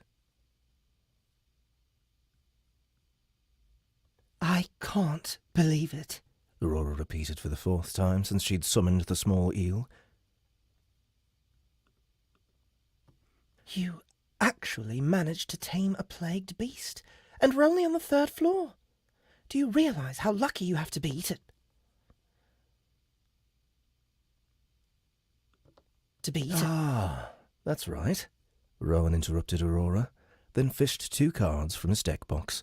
You still haven't seen these.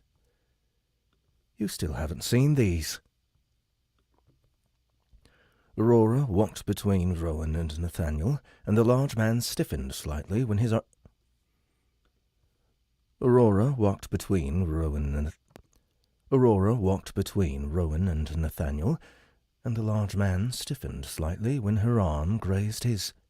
He quickly moved to stand on Rowan's opposite side to see what it was the man had removed from his deck. Their information filled his vision at a glance, an effect of his discerning eye. Card name, Luck. Class, Enhancement. Rank, Holy. Level, 4. Essence, not out of 1 million. Description: increases the drop rate of all cards within the tower. The wielder must deal the final blow. Effect: drop rate increased by 20% of existing rate. Card name: Tame Creature. Class: Summon. Rank: Holy. Level: 3. Essence: not out of 100,000. Description: the wielder attempts to cleanse a plagued beast of its affliction in an endeavor. The wielder attempts to cleanse a plagued beast of its affliction in an endeavor to befriend or capture it. Effect 1. The wielder casts Tame Creature before The wielder casts Tame Creature before injuring the target. If successful, the target creature is cleansed of its plague and becomes a summon. The summon dropped cannot be of a higher rank than the equivalent rank of the targeted creature, but it can be lower. The probability listed below this effect is applied after the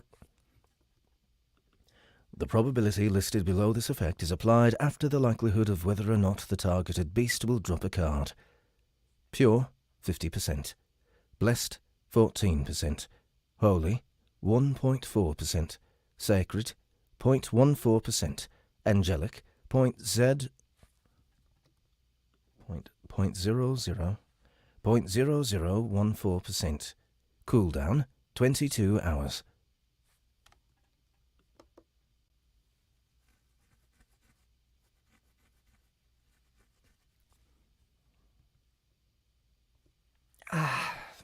His luck and tame creature cards. Not going over each other's decks until reaching the 5th floor will help us train. No, this is Nathaniel. His luck and tame creature cards. Not going over each other's decks until reaching the 5th floor will help us train individually as we get used to the more formidable plagued beasts. My grandfather would likely agree with him on that point. Nathaniel smiled inwardly as he recalled the Grand Elder's words. If one cannot stand alone, they have no place in a group. Each member of a party is a pillar, and if one falls, the rest will surely crumble. What up, Facebook user? Thanks for coming. This is... Aurora's voice brought Nathaniel out of his musings. He glanced at the beautiful young woman and felt his cheeks growing warm. She was bent over slightly, observing the 2 cards after having activated whatever inspection-type skill it was that she owned. Let's try that again. Aurora's voice. She was bent over slightly, observing the 2 cards after having activated whatever inspection-type skill it was that she owned. Damn it. She was bent over slightly, observing the 2 cards after having... She was bent over slightly, observing the 2 cards after having activated whatever inspection-type skill it was that she owned. There it was. How... But... Aurora stumbled over her words for a moment before regaining her composure. I won't ask where you got it, but this... With your origin card... Do you have any idea what someone would do to... Do you have any idea what someone would do to... Her voice trailed off, and her face turned solemn. The tiny eel, Ivy, slithering on her palm, curled up as if sensing its own owners. The tiny eel, Ivy, slithering on her palm, curled up as if sensing its own... The tiny eel, Ivy, slithering on her palm, curled up as if sensing its owner's mood turn sour. Rowan, you know what would happen if word got out, right? I'm aware of how dangerous it is, yes. I'm aware of how dangerous it is, yes. He said, waving his cane as if to show it wasn't too big a deal. So, I plan to keep that So I plan to keep that information in the party. For now, at least. Now, why don't we settle down for a warm... Now, why don't we settle down for a warm meal? Now, why don't we settle down... Now, why don't we settle down for a warm meal?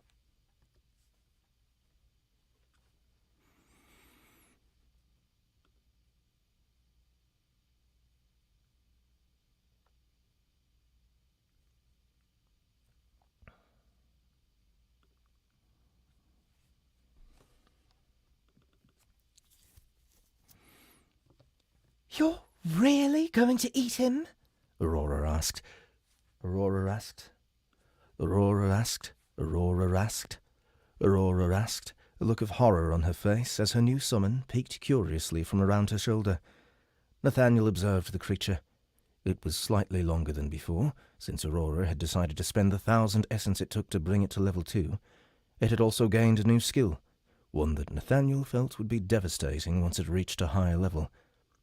Card name, Eel, Electrostatic. Class, Summon. Rank, Pure. Level, 2. Essence, not out of 10,000. Name, Ivy. Description. The wielder summons an eel companion. All mental foundations must be of an equivalent level or higher than the level of the summon. Duration, 30 minutes. Cooldown, 30 minutes. Skill 1. Shock. The eel releases a charge of stored energy, sending a bolt of electricity toward its target. Skill 2. Discharge. The eel releases a pulse of electricity in a sphere around it. Discharge causes no damage, but all enemies within its range have a chance to become paralyzed. Allies are not affected. Note: this summon's duration is halved on land and doubled in water. Eventually, when discharge has some real power behind it, it can definitely help turn the tides of a battle. With that alone, this summon is almost worth using a promotion on. Nathaniel watched as the eel sprang from Aurora's shoulder and snatched up the piece of raw meat that Rowan held in his hand. A piece of its former body. Aurora's face turned pale, and Rowan began to laugh. Well, it would be a great card to use a promotion on, if... Well, it would be a great card to use a promotion on, if it wasn't for Rowan. There's no telling what he'll be able to tame in the future with that origin card of his, and promotions don't start to become floor-clear rewards until the 5th. Even then, they're only rewarded on every 5th floor after, and only if the Ascension trial is passed without missing a single achievement. I wonder if Rowan is aware.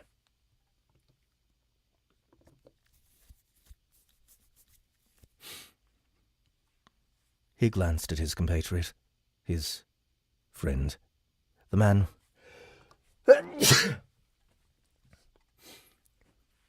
The man... Damn it. The man was an enigma, and though... The man was an enigma, and though Nathaniel... And though... The man was an enigma, and though Nathaniel had an inkling of the truth, he wouldn't push Rowan into talking about it.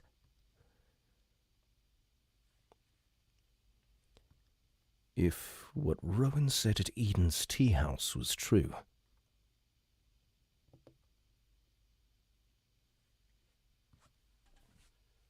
Nathaniel?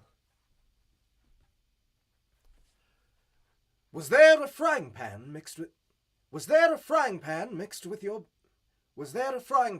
in with your baggage? I think I can put together a fine meal. With this.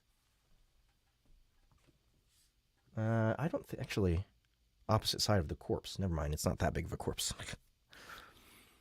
Nathaniel? Nathaniel?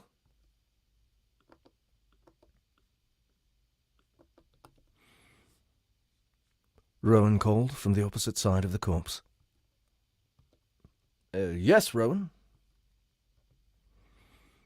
Was there a frying pan mixed in with your baggage? I think I can put together a fine meal with this. I think I can put together a fine meal with this. I do, Nathaniel replied with a nod, his stomach already grumbling. Nathaniel replied with a nod, his stomach already grumbling.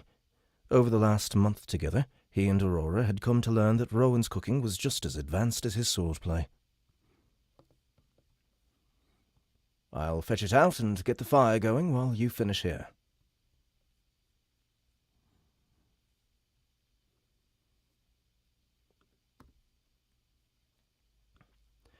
Nathaniel set out to handle his tasks while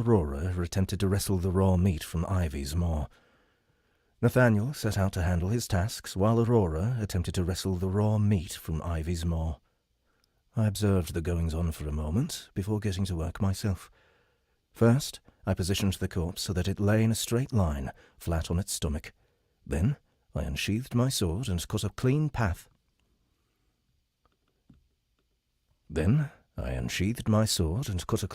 From the base of its neck to the tip of its tail, nearly splitting the giant creature in half. Hey, Max Blomberg, thanks for coming. Then, Ivy's maw. I observed the goings-on for a moment before getting to work myself. Then,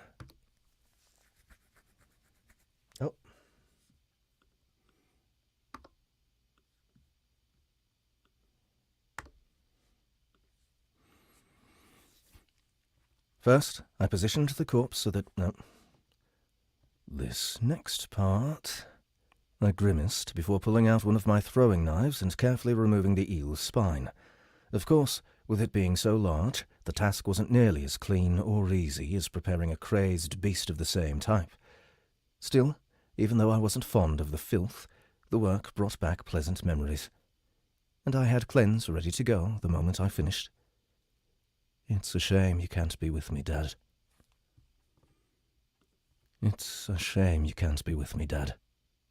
Before he'd begun his late ascension.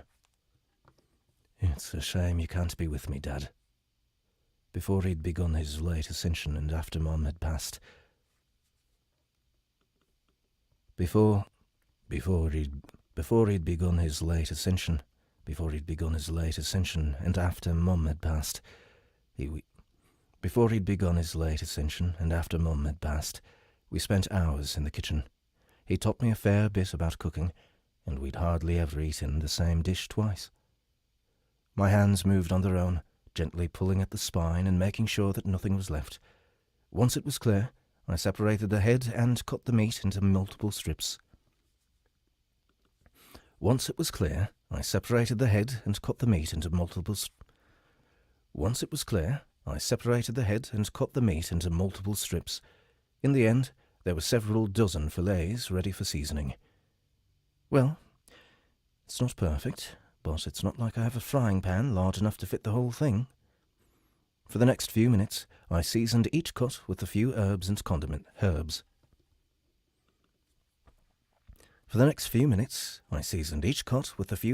condiments I'd brought along. Then, once everything was prepared, I took my place by the fire and used the cookware Nathaniel had provided to get started. Where do you learn to cook the way you do? Aurora asked, sitting in one of the chairs Nathaniel had placed around the fire.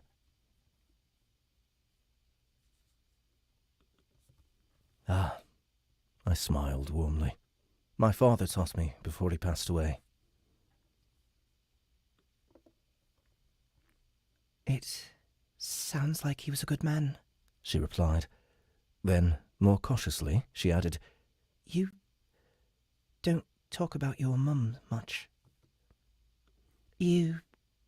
don't talk about your mum much. What was she like? Well,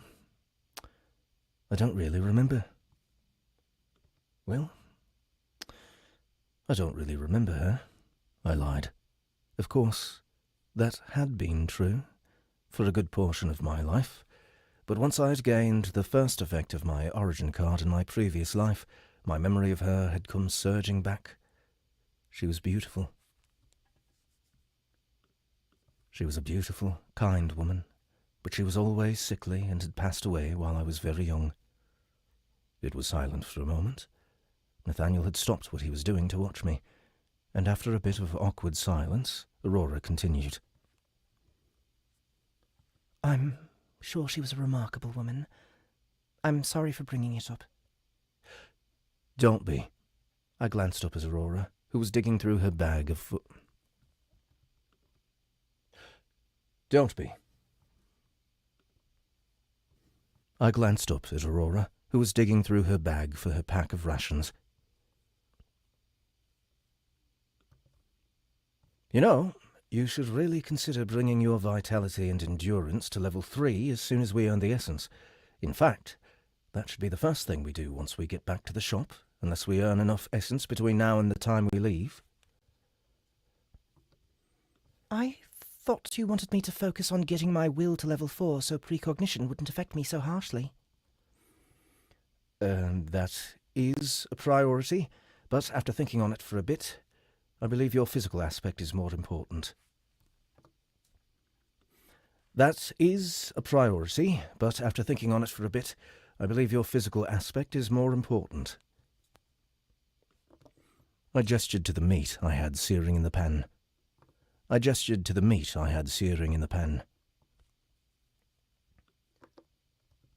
Plagued beast meat is a powerful supplement.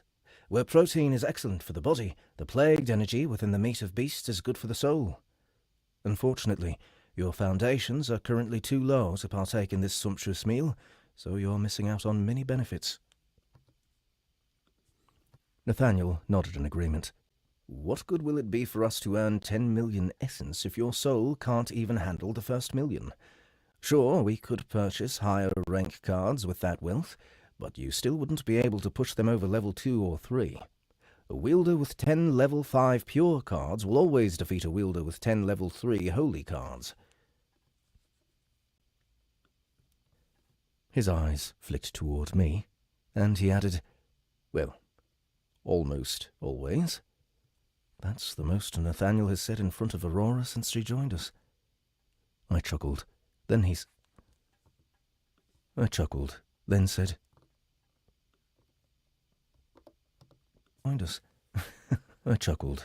said, he's right. We need to up your limit.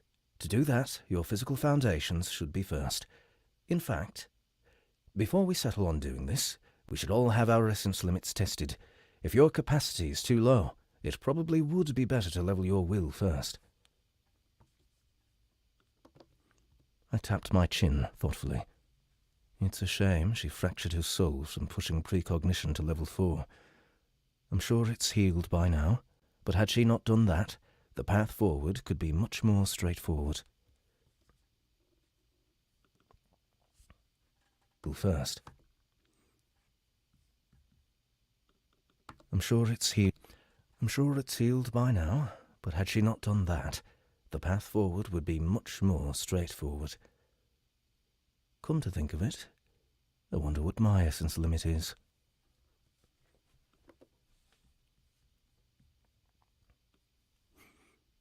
It's only 2 o'clock. I'm making pretty good time, guys. How's everybody doing, by the way? If there's anyone here who has not listened to Book 1 and is getting spoiled like a motherfucker, you guys can check the links in the description below, and you'll find the Book 1 link.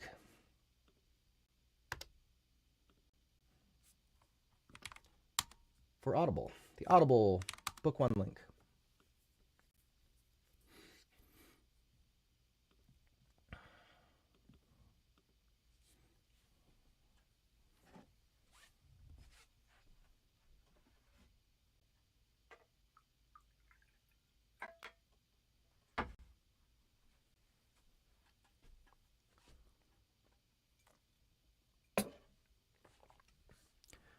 Chapter 13. Not I, we. Oi! This here should be the one. Oi! This here should be the one. I called back, then ducked into a fallen, rotting tree that looked to have been carved out. I called back, then ducked into a fallen, rotting tree that looked to have been carved out by the local fauna. I called back, then ducked into a fallen, rotting tree that looked to have been carved out by the local fauna.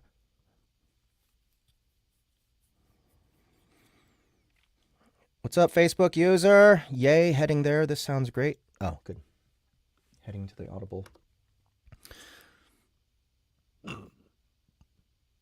Excuse me. It was dark. It was dark and damp, and I could hear my boots squelching as they pressed against the wet wood. Ah, there you are.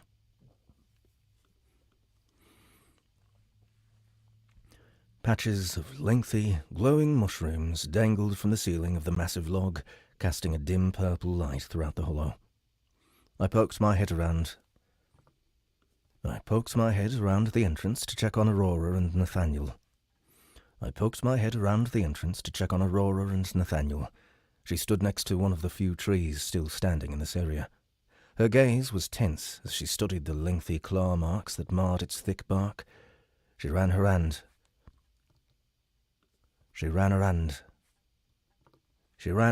along one of the grooves. She ran her hand along one of the grooves while Nathaniel stood behind her, glaive at the ready. While they investigated the area, I set my bag down, grabbed one of my throwing knives, then reached for the closest of the hanging clusters. Aside from farming beasts for essence, I hadn't intended on harvesting any resources on the lower floors. In my opinion, the return wouldn't be worth the time spent, but since we'd already been... In my opinion, the return wouldn't be worth the time spent, but since we'd already been this far north...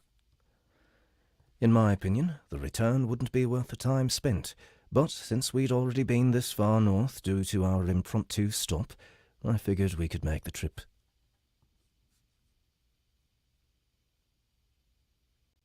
Bye, Eileen. Thanks for coming. We'd left the cavern the morning prior, only having stayed the one night. Though the location would eventually become a decent source of income from the demon glass, the minerals wouldn't be ready to harvest for another few decades. Even then, gathering it wouldn't be worth it for our... Fuck me, why did it do that?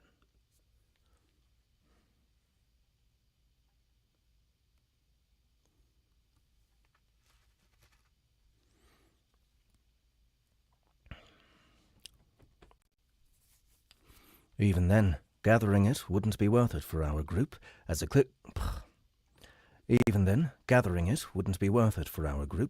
a kilogram of the same material from the 25th floor would...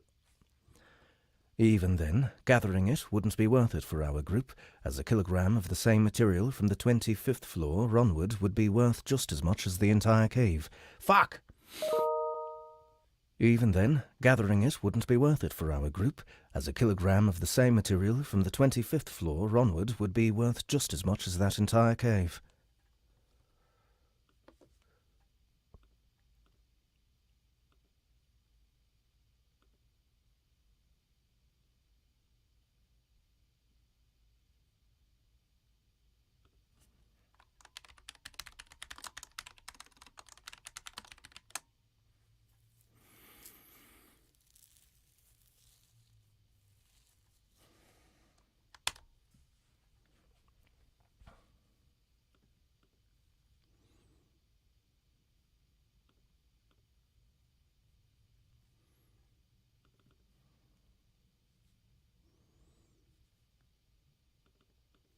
For someone who preferred the relative peace of the third floor, however, well, information about its location could serve as a valuable asset in the future.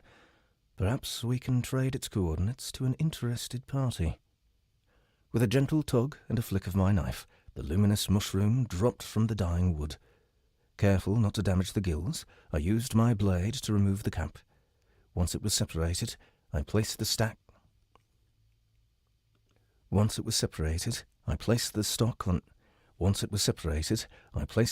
in one of my empty pouches and tossed the rest out into the midday sun, where it instantly dissolved. My hands moved swiftly, plucking and slicing the plants until the cluster was already... My hands moved swiftly, plucking and slicing the plants until the cluster was cleared entirely. Then, before storing the last of the stocks, I called Aurora and Nathaniel over to review its details. Name? Alma fungi. Alma fungi. Stem. Class? Material. Rank? 1. Description: an alchemical ingredient used primarily in the creation of minor essence recovery tinctures. This material will quickly dissolve if exposed to direct sunlight.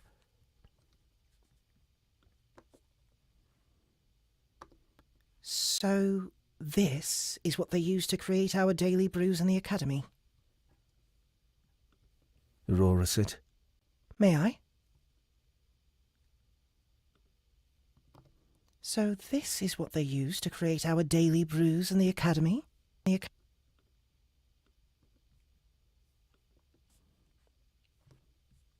I? Go right ahead. I handed her the stock so she could look over it. The brew these create won't be as potent as those provided with our daily meals, but they'll accelerate the healing of the fractures your soul sustained. Better than nothing, yeah? Certainly. Aurora gingerly placed the herb back in my hand. But how did you know where they were? There's enough here to supply a group of 10 for a month. Ah. I grinned. Let's just say that I'm well learned. Now, tell me about the marks on the tree. What did the two of you learn? Aurora pursed her lips, and it looked like she wanted to make a fuss, but after a few seconds, she rolled her eyes and sighed. All right, Professor Wilder. The gouges were deep, and whatever made them moved up the tree. Since that bark is difficult to damage, we can assume that not only are the beast's claws sharp, but it also has an incredible grip.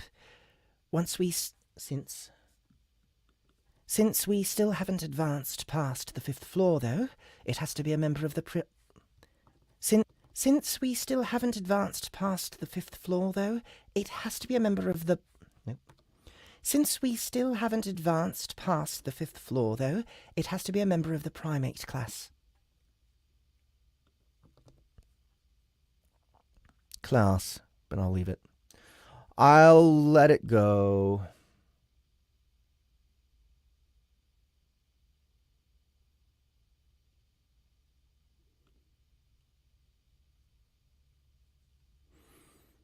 I'm getting mystery messages from somebody. Again.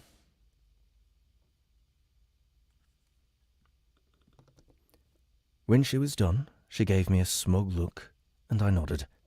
Well done, well done. Now.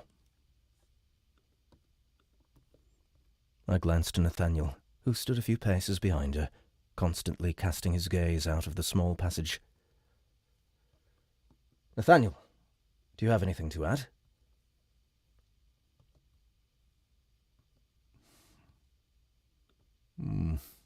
He mumbled, then nodded toward Aurora. She's right about the class, the claws, and the grip. He mumbled, then nodded toward Aurora. Aurora looked victorious and was about to say something, but stopped short when Nathaniel... Aurora looked victorious and was about to say something, but stopped short when Nathaniel continued. But Aurora kept referring to it. That's a problem, since we aren't dealing with one enemy, but several. Judging by the fact that we didn't come across a single beast all morning, I'd say that we are in the territory of an entire primate troop, and that they are away for the day. Likely hunting. Aurora turned pale, then rushed to the entrance and looked toward the massive tree. I watched as she scanned the clearing, likely noticing for the first time how the felled trees were in a perfect hexagonal shape around the immense tree in the centre. Let's try that again. I watched as she scanned the clearing, likely noticing for the first time how the felled trees were in a perfect hexagonal shape around the immense tree in the centre. Its limbs extended far, reaching the branches of other trees outside of the fortifications. Its limbs extended far, reaching the branches of other trees outside of the fortifications, which would have made it easy for any arboreal beasts to travel back and forth. My smile widened. Very good. What else did you discover? Very good. What else did you discover? Nathaniel looked down and used the point on the butt of his glaive to scratch a spot on his shin. He seemed to give it some thought before he said, "Based on the piles of fruit skins and bones I saw on the bushes on our way in and the number of marks on the tree, I'd say the troop has at least 24 members. There were also a few grooves that were deeper than the others, so it's likely that a bunch of crazed beasts have gathered around one of the corrupted rank." That's right. That's right. I beamed at the man, then gestured to Aurora, who had gone completely still. Now, Aurora, based on your and Nathaniel's observations, what would be the best method to handle this threat? By my estimations, we have approximately 4 hours before they return. I'd like you to take point on this, and we'll do whatever you decide. You want me to... What? What? What? What? You want me to... What? She asked incredulously. She looked to Nathaniel for help, and he simply stared back, waiting patiently. Waiting patiently. Waiting patiently. It took her almost a full minute to gain her composure. Okay. What if I say we should run away? What if I say... Then that's what we'll do, I replied.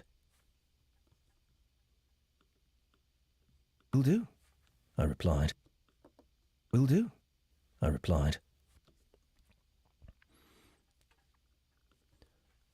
Aurora looked at me skeptically, so I walked over, placed a hand on her shoulder, and looked directly into her eyes.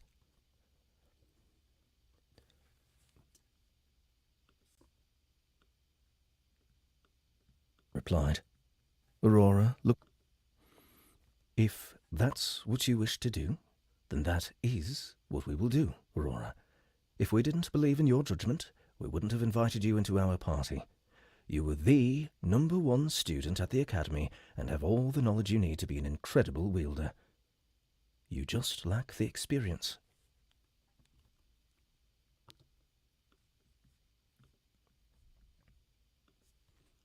We are a party, I said with a gesture to Aurora, then Nathaniel, and finally myself. If you feel that you're not ready for this, then that means that we aren't ready for this. We can walk away. Neither of us will hold it against you, and plenty of opportunities will be available in the future once you feel we are ready.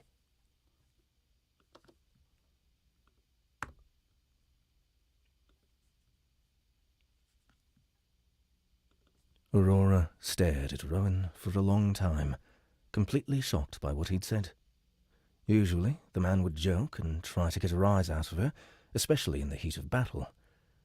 But this... Does he really mean that? He sounds like some old veteran, almost like the men that my father used to bring around the house. What in Tara's name made him like this? Is he actually... No, This can't be the Rowan that shared my classes in the academy, but does that even matter right now? Regardless of who this man was, or wasn't, he was trying to help her. She could see that. Still, it baffled her. The Rowan she'd known, who'd shared multiple classes with her since her early years. The Rowan she'd known. The Rowan she'd known, who'd shared multiple classes with her since her early years. The Rowan she'd known, who'd shared multiple classes with her since her early years.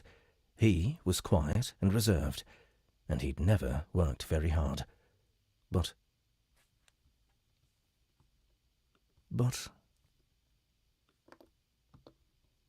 Well, that isn't true, is it?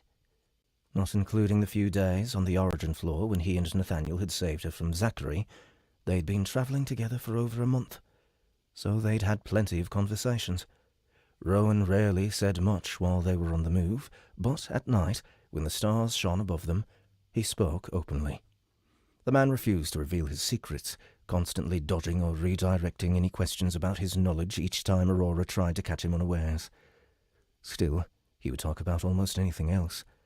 They sat around the fire at night, and Rowan would tell them tales about his father, how the man had died, and about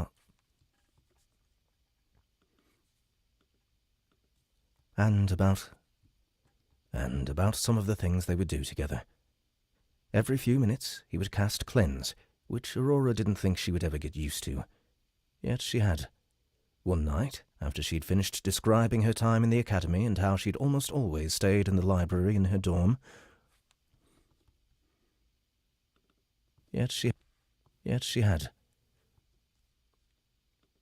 One night, after she'd finished describing her time in the academy and how she'd almost always stayed in the library of... One night, after she'd finished describing her time in the academy and how she'd almost always stayed in the library or her dorm, studying... Fuck! One night, after she'd finished describing her time...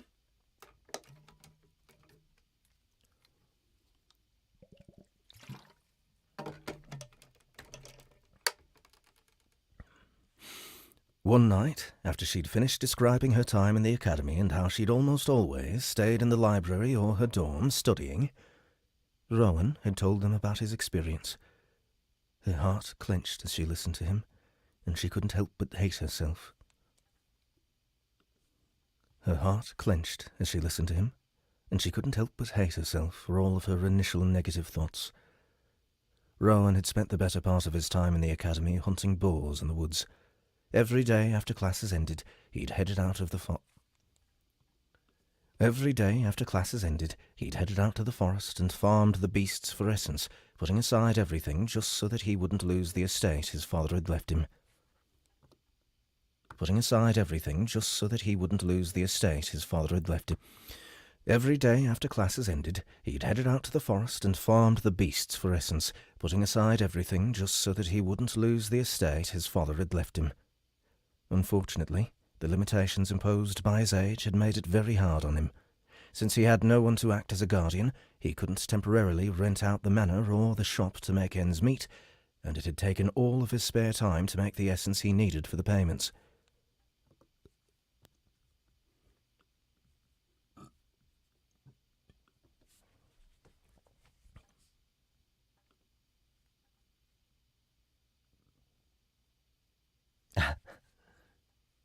Henry Lanewind said, I don't know how to pronounce your name, dude, sorry, I'm trying. Henry Lanewind said, that academy surely seems useless, judging by this year's top student.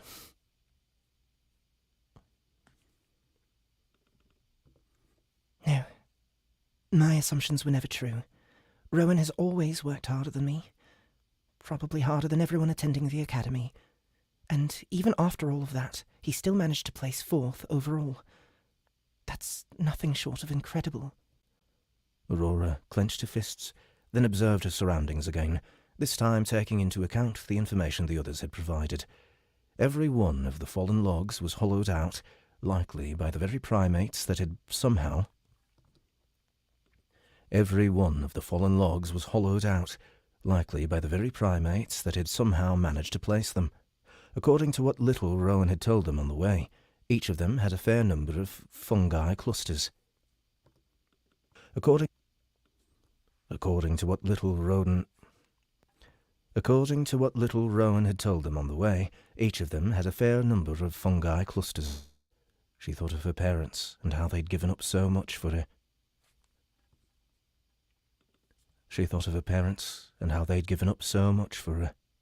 Yet, here, right here in the clearing, there was enough material to pay back nearly all of her tuition costs. Would she really leave it? Rowan had said there would be more opportunities, but if she ran from this one, what would stop her from running from the next?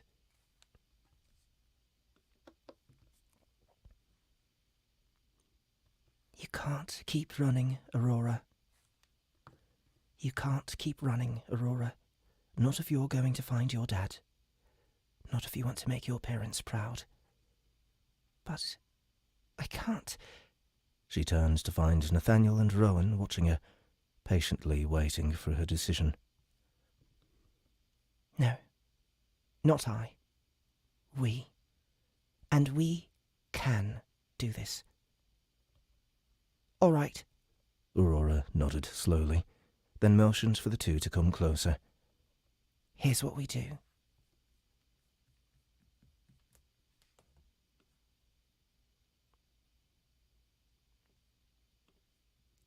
New chapter.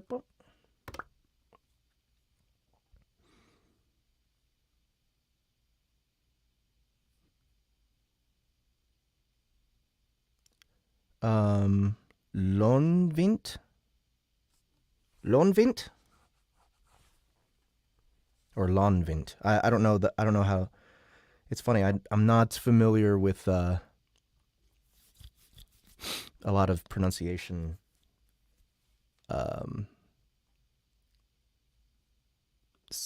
characters. Lonvint?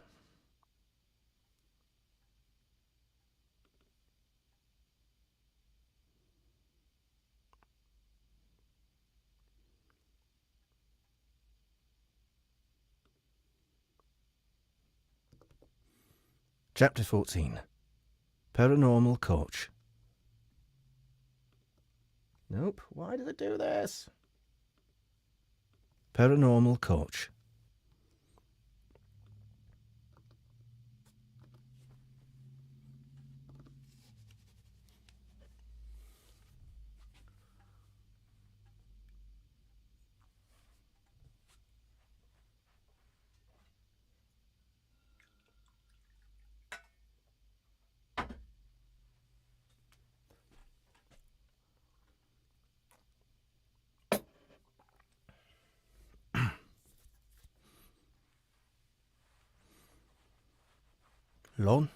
Lonvint?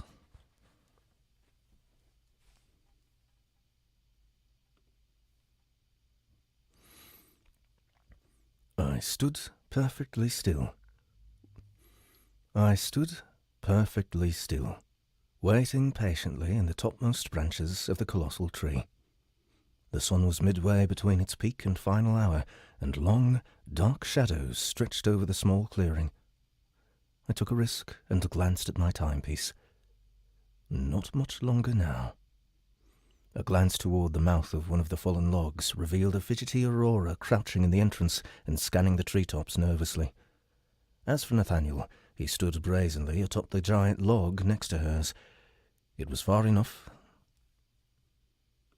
out that she wouldn't get in his way, yet close enough that she could cast spells to aid him as needed. All in all, this isn't terrible, I mused. Basic, maybe, but then some of the best plans often are. When the troop arrived, Aurora would place a barrier around Nathaniel. The light would grab their attention and possibly lure some of them out of the tree. Additionally, the spell would protect him if the beasts could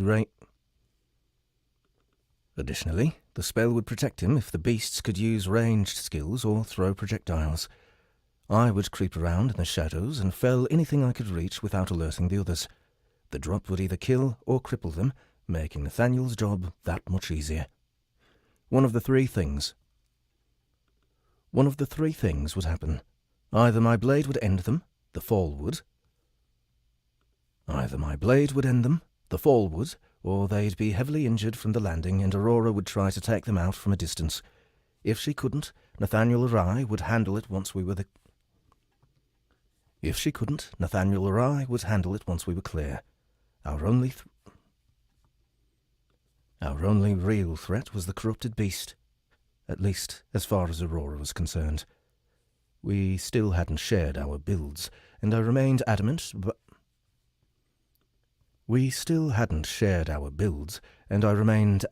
about not doing that until we reached the 5th floor. Instead, I'd had her conceive this plan with the knowledge she'd gained through our chats and her observations over the last weeks. Not only was it a lesson that was stressed in the academy, but it was also the standard method for certain factions to train couriers who were unhindered.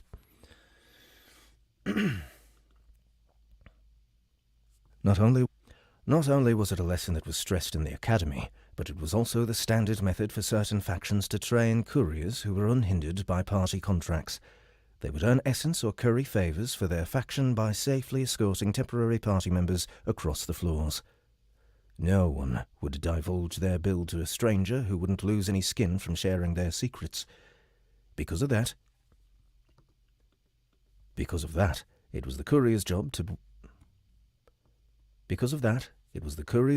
be well-learned, observant, and capable of devising plans based on what they'd gleaned from their temporary colleagues. I wanted Aurora to develop that skill.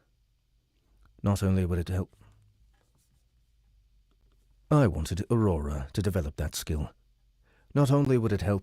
about her enemies, but having something to focus on also had the benefit of keeping one calm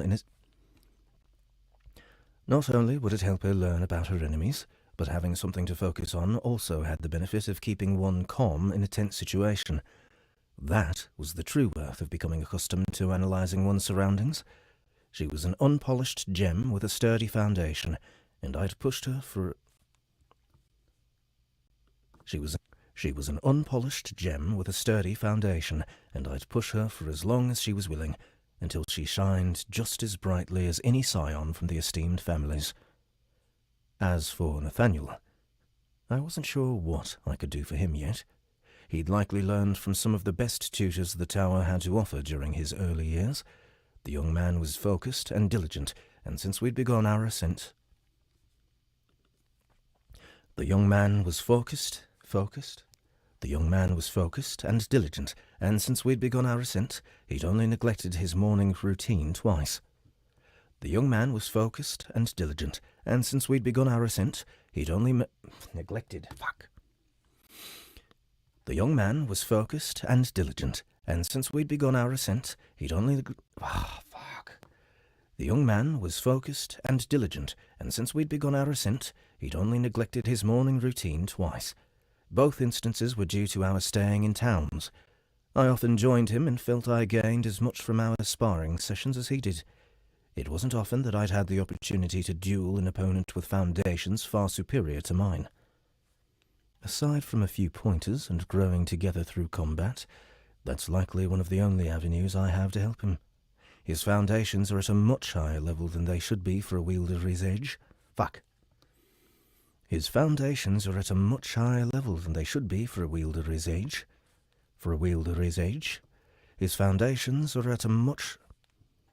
His foundations are at a much higher level than they should be for a wielder his age. For a wielder his age. His foundations are at a much higher level than they should be for a wielder his age, and from the few battles I've seen him in, I have a feeling he doesn't have many other cards. If he does, their levels are low. Yes, I think the best way that I can help him is to suggest cards that will synergize with however he decides to build. Boss, those beasts are closing in.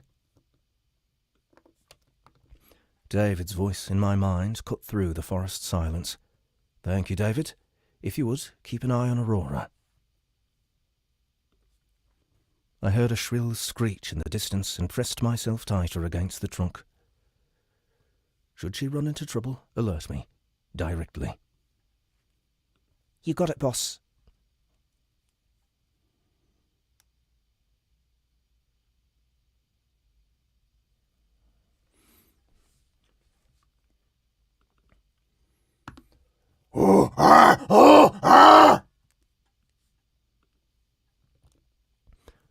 As I stood amidst the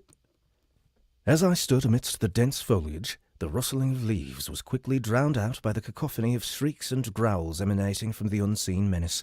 I gripped my blade and braced myself for the beast's arrival. Thud, thud, thud.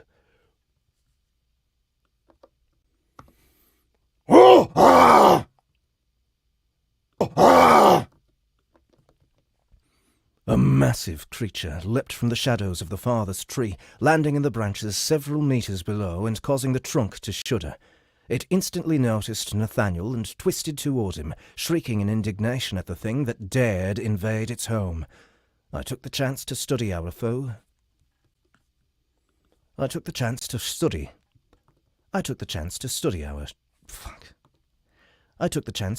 our foe while it was preoccupied. Like most beasts of the corrupted rank, it was dark and misshapen.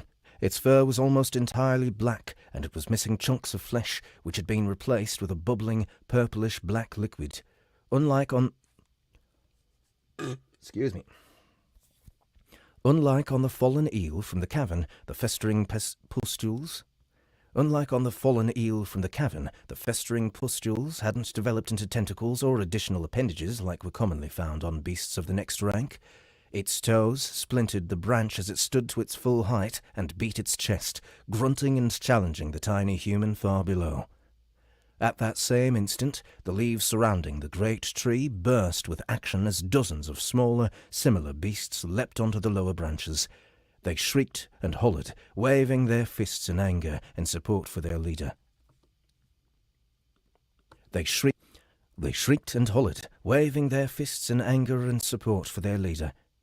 I hurriedly read the descriptions furnished by my appraising eye.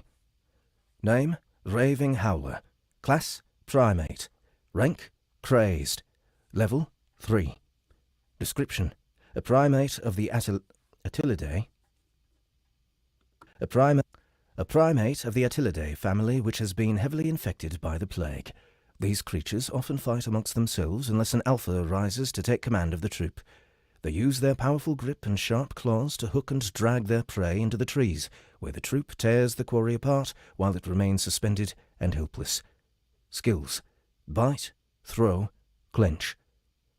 Absolutely barbaric.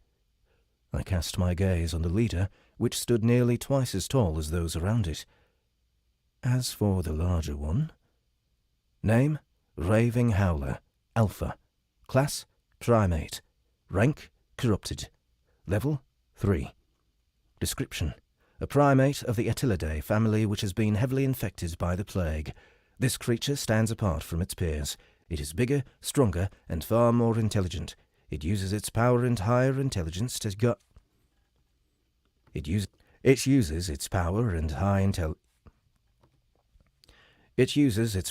higher intellect to guide the troop, creating an indomitable force that can hold its territory even in the most adverse conditions. Excessively territorial. Skills: bite, throw, clench, howl, unknown. That's surprising. My foundations are too low to see all of its skills. No matter. Based on the distance it covered when it arrived, I'd say one of the skills is Vault. The other is either Pound or Rally. Now, I just need it to...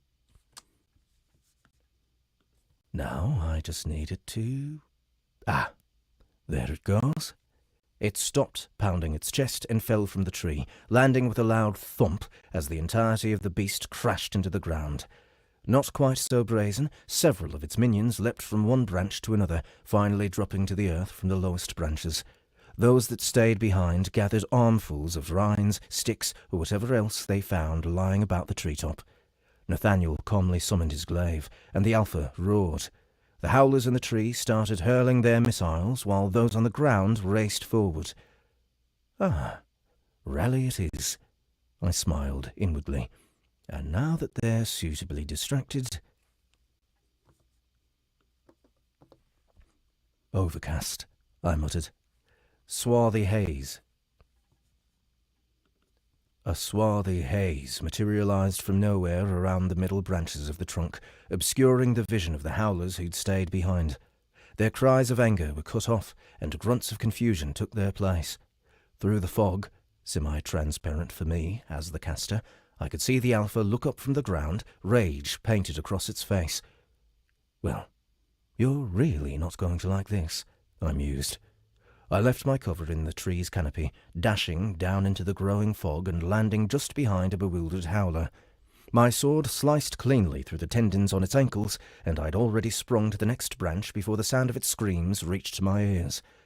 The sounds of claws meeting metal echoed from below, covering my deft movements. Blood splattered against the trunk as I felled a second beast, then leapt toward a third that was hanging by its tail on the same branch. With a swipe of my blade, the tail was severed, and it plummeted toward the earth, its limbs flailing while it desperately, and unsuccessfully, tried to grasp onto one of the many branches it passed.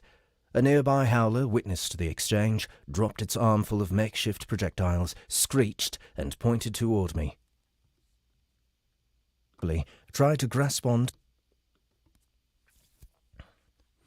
The tip of my blade pierced into its wide-open maw a second later, silencing the beast, but not before several more heads turned in my direction. It seems the jig is up.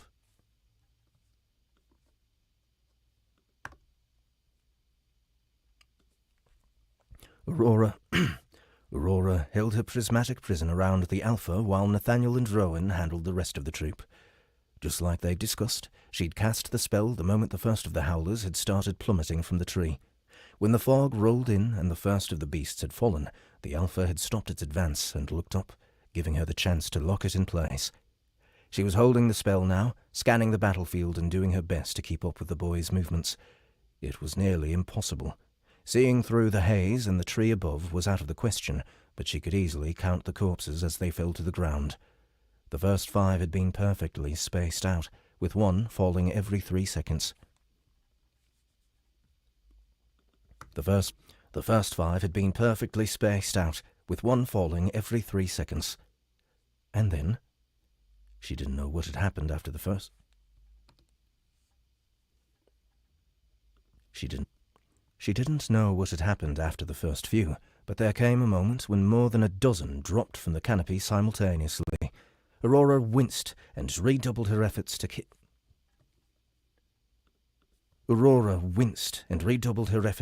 the Alpha contained.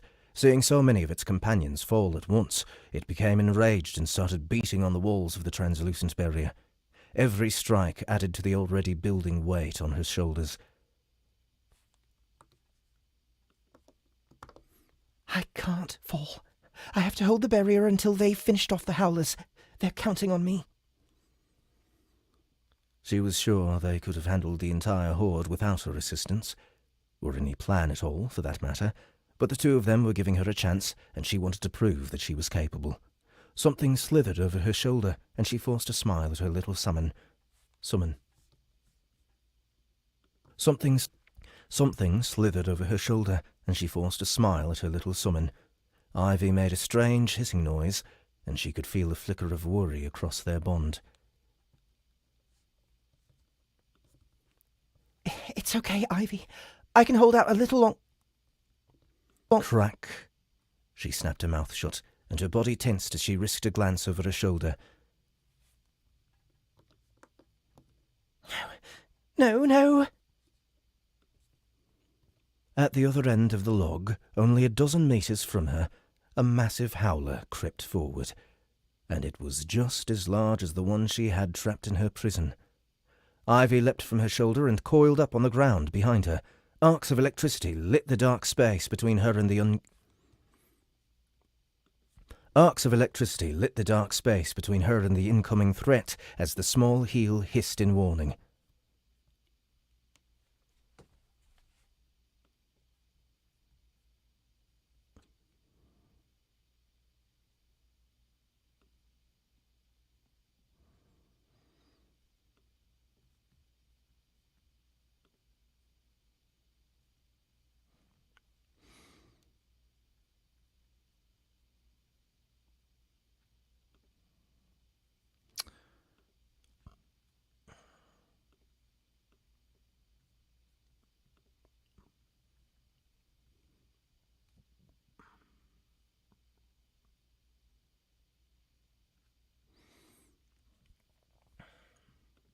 In warning.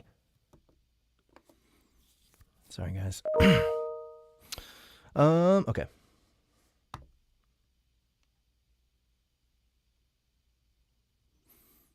Ivy, don't! We can... An immense pressure bore down on her shoulders, and she turns to see the captured Alpha driving its fist into the side of its prison. I can't hold this and deal with... She shivered. Why is it suddenly so cold?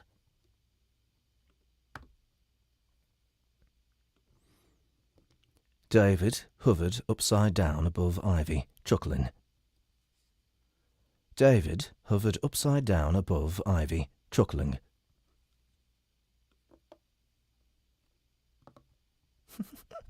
Don't worry, little guy. I've got your back. Don't worry, little guy. I've got your back. Are you sure you can handle it? Rowan's voice sounded through David's spectral connection. Nothing to worry about, boss, David replied quickly. If you finished up in the tree, though, I'd come help. I don't think Aurora can hold that spell for much longer. Got it. Be careful. Will do. David looked up. Well, down at the little eel and smiled. I'll teach you a thing or two. Just get ready to use that second skill of yours. Ivy nodded, almost imperceptibly. David had already explained to the eel that only it could see him, and he was surprised at how well it understood. His grin broadened as he activated Frost Field, and the enemy Alpha began to slow. And the enemy Alpha began to slow. And the enemy Alpha began to slow. Frost Field, and the enemy Alpha began to slow. And the enemy Alpha began to slow. A thin layer of frost developed on the beast's fur, and he enjoyed the look of confusion as its movement stiffened. All right, Ivy. This is what we call synergy, David explained. Do you see how fast that frost is melting? And how it's creating water? The eel just bobbed up and down, holding back the skill David had to hold. The eel just bobbed up and down, holding back the skill David had told it to prepare. He sighed and ran his palm over his face. Jeez, it's almost like talking to Larry. Well, maybe he'll get it after this. All right, now use discharge. The eel curled up. The eel curled up. The eel curled up, and then a flash of blinding light filled the back of the log. David watched as the Alpha spasmed and fell over. He pumped his hand and patted the little eel on the head. He pumped his hand and patted the little eel on the head. He pumped his hand and patted the little eel on the head. He pumped his hand and patted the little eel on the head. He pumped his hand and patted the little eel on the head. Good job! Now keep casting your other skill to kill it. He coached. David used Minor Fear on the oversized howler for good measure as he floated lazily above it, then watched as bolt after tiny bolt of lightning hit the beast. He couldn't be sure whether its heart stopped due to fear He couldn't be sure whether its heart stopped due to the fear or because of the constant barrage of lightning bursting against its wet fur, but it didn't take long for the creature to die. After a few words of praise to Ivy, he floated through the top of the log and surveyed. After a few words of praise to Ivy, he floated After a few words of praise to Ivy, he floated through the top of the log and surveyed the battlefield. Oh, I missed it, David complained internally and crossed his arms. Nathaniel hadn't moved from the top of his log, yet a pile of howler remains surrounded him on every side. As for the Alpha, it was already dead, and Rowan was looking dejectedly at a shard of essence he'd presumably pulled from its corpse. David giggled. Well, I guess his taming was unsuccessful. Again. He launched himself up above the trees, where he took some time to watch the afternoon sun. Even if the skies here were darker and more depressing than those of the first floor, he didn't regret leaving the academy. It had taken many, many years for someone who met the requirements to speak with him, and he was so grateful. David beamed. I'm so glad you came along, Rowan. I'm so glad you came along, David. No, I'm so glad you came along, Rowan. All right, and I think that'll be it for today, guys. It is 2:50 o'clock. Let's see. I think I did started chapter 9. 7 chapters today. Not bad for just 3 hours of work. Not even 3 hours. Thank you guys for coming and hanging out. I hope you enjoyed this cold read.